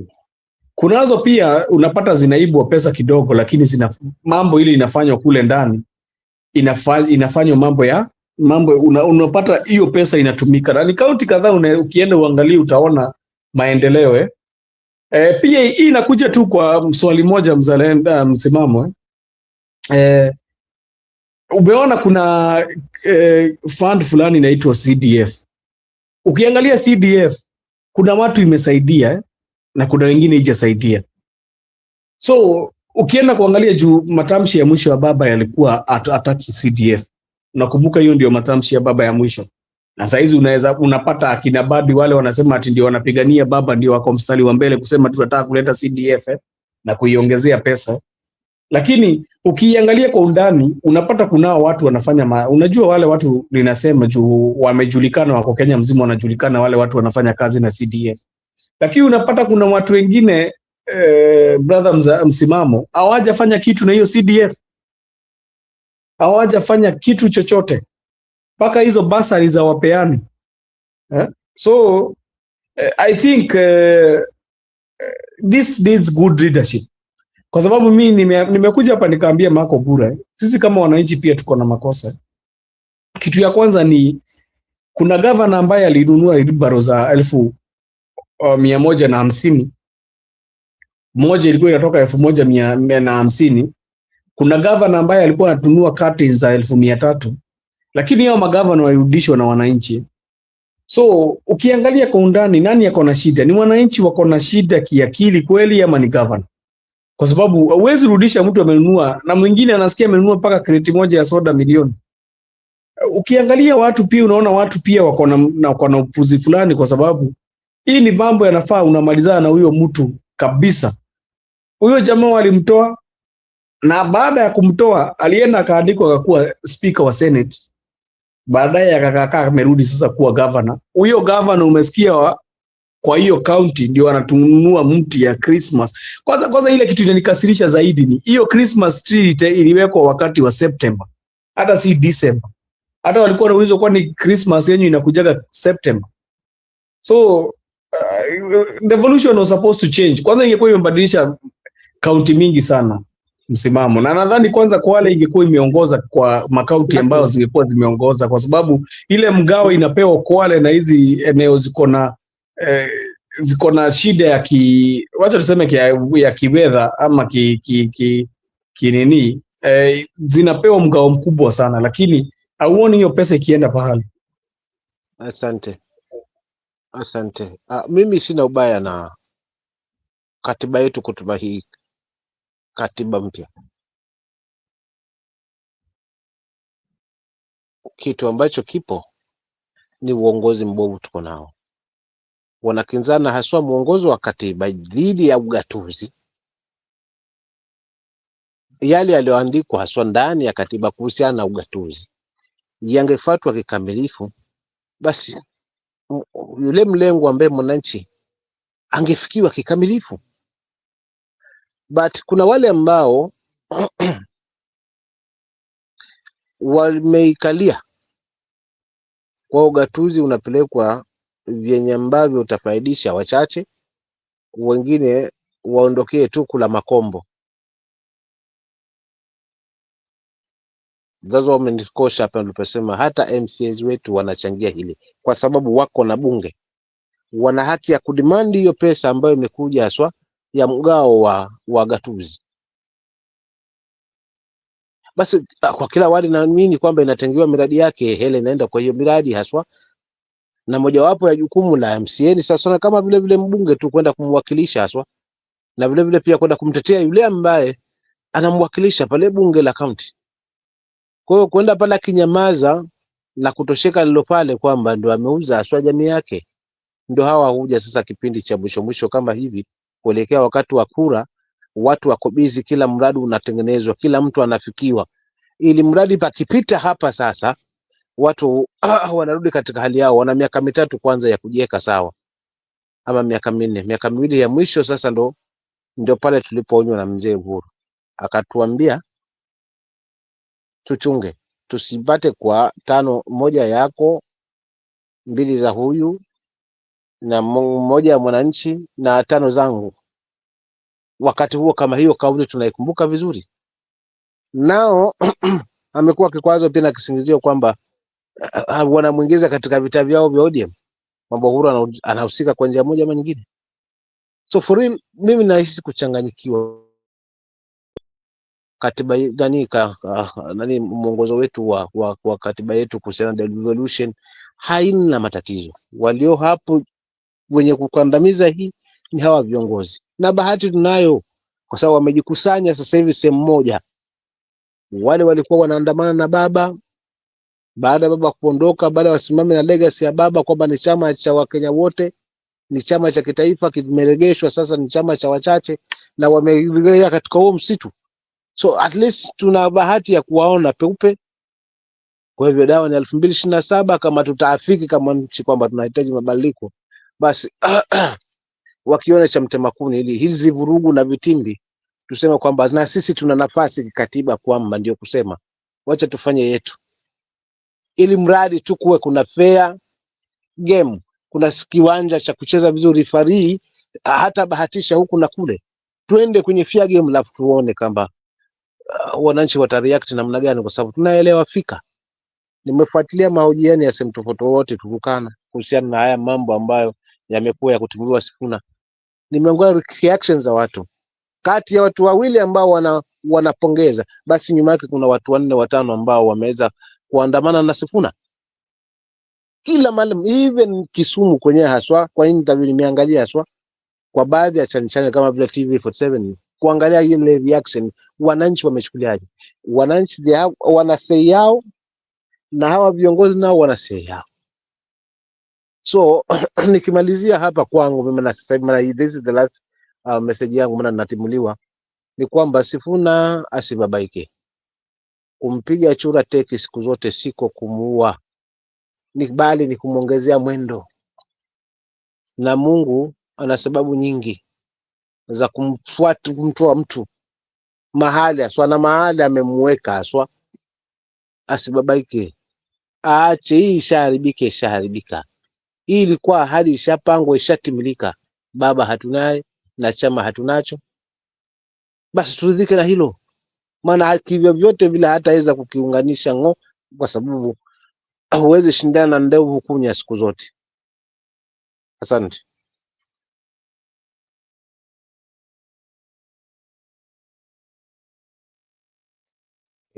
Okay, thank you so much Msimamo. Thank you so much Joseph.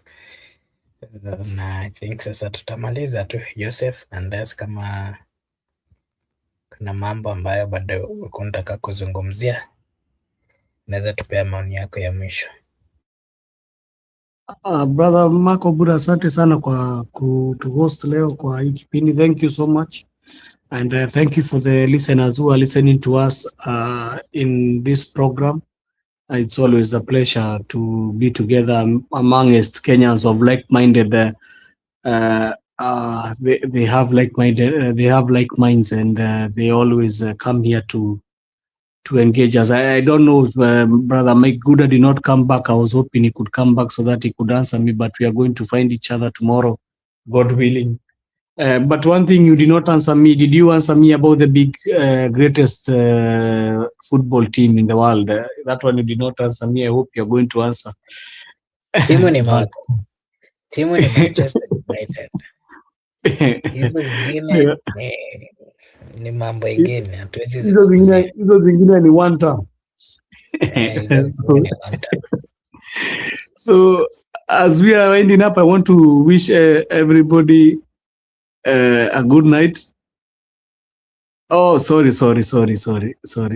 Yeah. Thank you so much. I now know. We are near each other. You are in Embu. I'm from in Kirinyaga, but I come from Nairobi, so my vote is in Nairobi. Mimi mwenyewe naenda kuwekea Sifuna. Mimi kura yangu moja ajue already yako nayo. Mimi hiyo sichezangi. Hiyo hata ni kitu, si ati ni saizi nimeanza kumpigia kura. Nimekuwa nikipigia kura from 20 I think he came for a senator in 2022. So, and I'll continue voting for him, because if there is one person who is eloquent in Nairobi politics, the only person remaining eloquent in Nairobi politics is Sifuna. I think the legs of Fanya Mambo, they are trying their best to come up, but Sifuna is a voice to reckon with. And that one is somebody even I very easily give my vote. If there's somebody I very easily give my vote, even without any conscience or I need to take my time to think about anything, it's certainly Sifuna. And I hope the best also for Babu. I've never voted for him because he has been MP for Embakasi. I'm from Dagoretti South. So I'm hoping we are going to meet. We are going to meet with him as the governor of Nairobi. I'm certain. So I already know my 2 positions where they are, and my 3, because I know Kasongo. Me, I'm not voting for him. So I know the 3 positions that I'm certainly going. I'm certainly going to put my vote. But all in all, I want to thank all the people who have been part of us, and I want to tell Gen Z, we need to pick the votes. We need to pick our identity cards. Let us pick our identity cards. Let's tutokee tuende to register to vote. Please, please, please. This country is yours. We need to forge together with you. Hakuna siku tutakushinda tukisemaga viongozi wa kesho. Marco Bura, tumeambiwa sisi ni viongozi wa kesho, mpaka sijui hiyo kesho kama ilihama ikaenda sasa kwa mwezi ama ilienda Mars. Hata tumechoka sasa kuambia mambo ya viongozi wa kesho. Kama kuna wazee wako miaka 82 na bado ndio wanajifanya ndio makatibu wa vitu, I think hii ni wakati sasa vijana tuchukue uongozi wa nchi. And I'm pleading with the young people, let us come out and register as voters. So thank you, Marco Bura, for hosting us. Asante sana. Okay, thank you so much, Joseph, for as well finding time to be with us up to this time. Simamo, thank you so much. Miguda, thank you so much, and as well Brother Benson himself. Allow me to acknowledge is it MOU? Thank you so much for finding time to be with us. We really appreciate. Thank you for consistent interaction with us. Thank you so much, Praklit. Asante sana. Benjamin Ndakala, thank you so much. Good friend Shaima, thank you so much. I really appreciate. And Brenda Obedi, thank you so much. Wanjala Douglas, asante sana. Judith Karuitha, thank you so much. We really appreciate your support and your continued viewership. Austin, thank you so much. And everyone else who joined us, we really appreciate. I just want to remind you that this is Brother Benson Media. And over here, we do say that your opinion counts. If you are watching for the first time, we request you to kindly like and subscribe to the channel, because if you do so, it is a way of supporting us. Na sisi hapa tutasema ni asante. Allow me to just wish you all a blessed night, a blessed morning, a blessed afternoon, a blessed evening from wherever you're watching us from. We really appreciate your presence. May God bless you. See you again tomorrow. Bye-bye for now.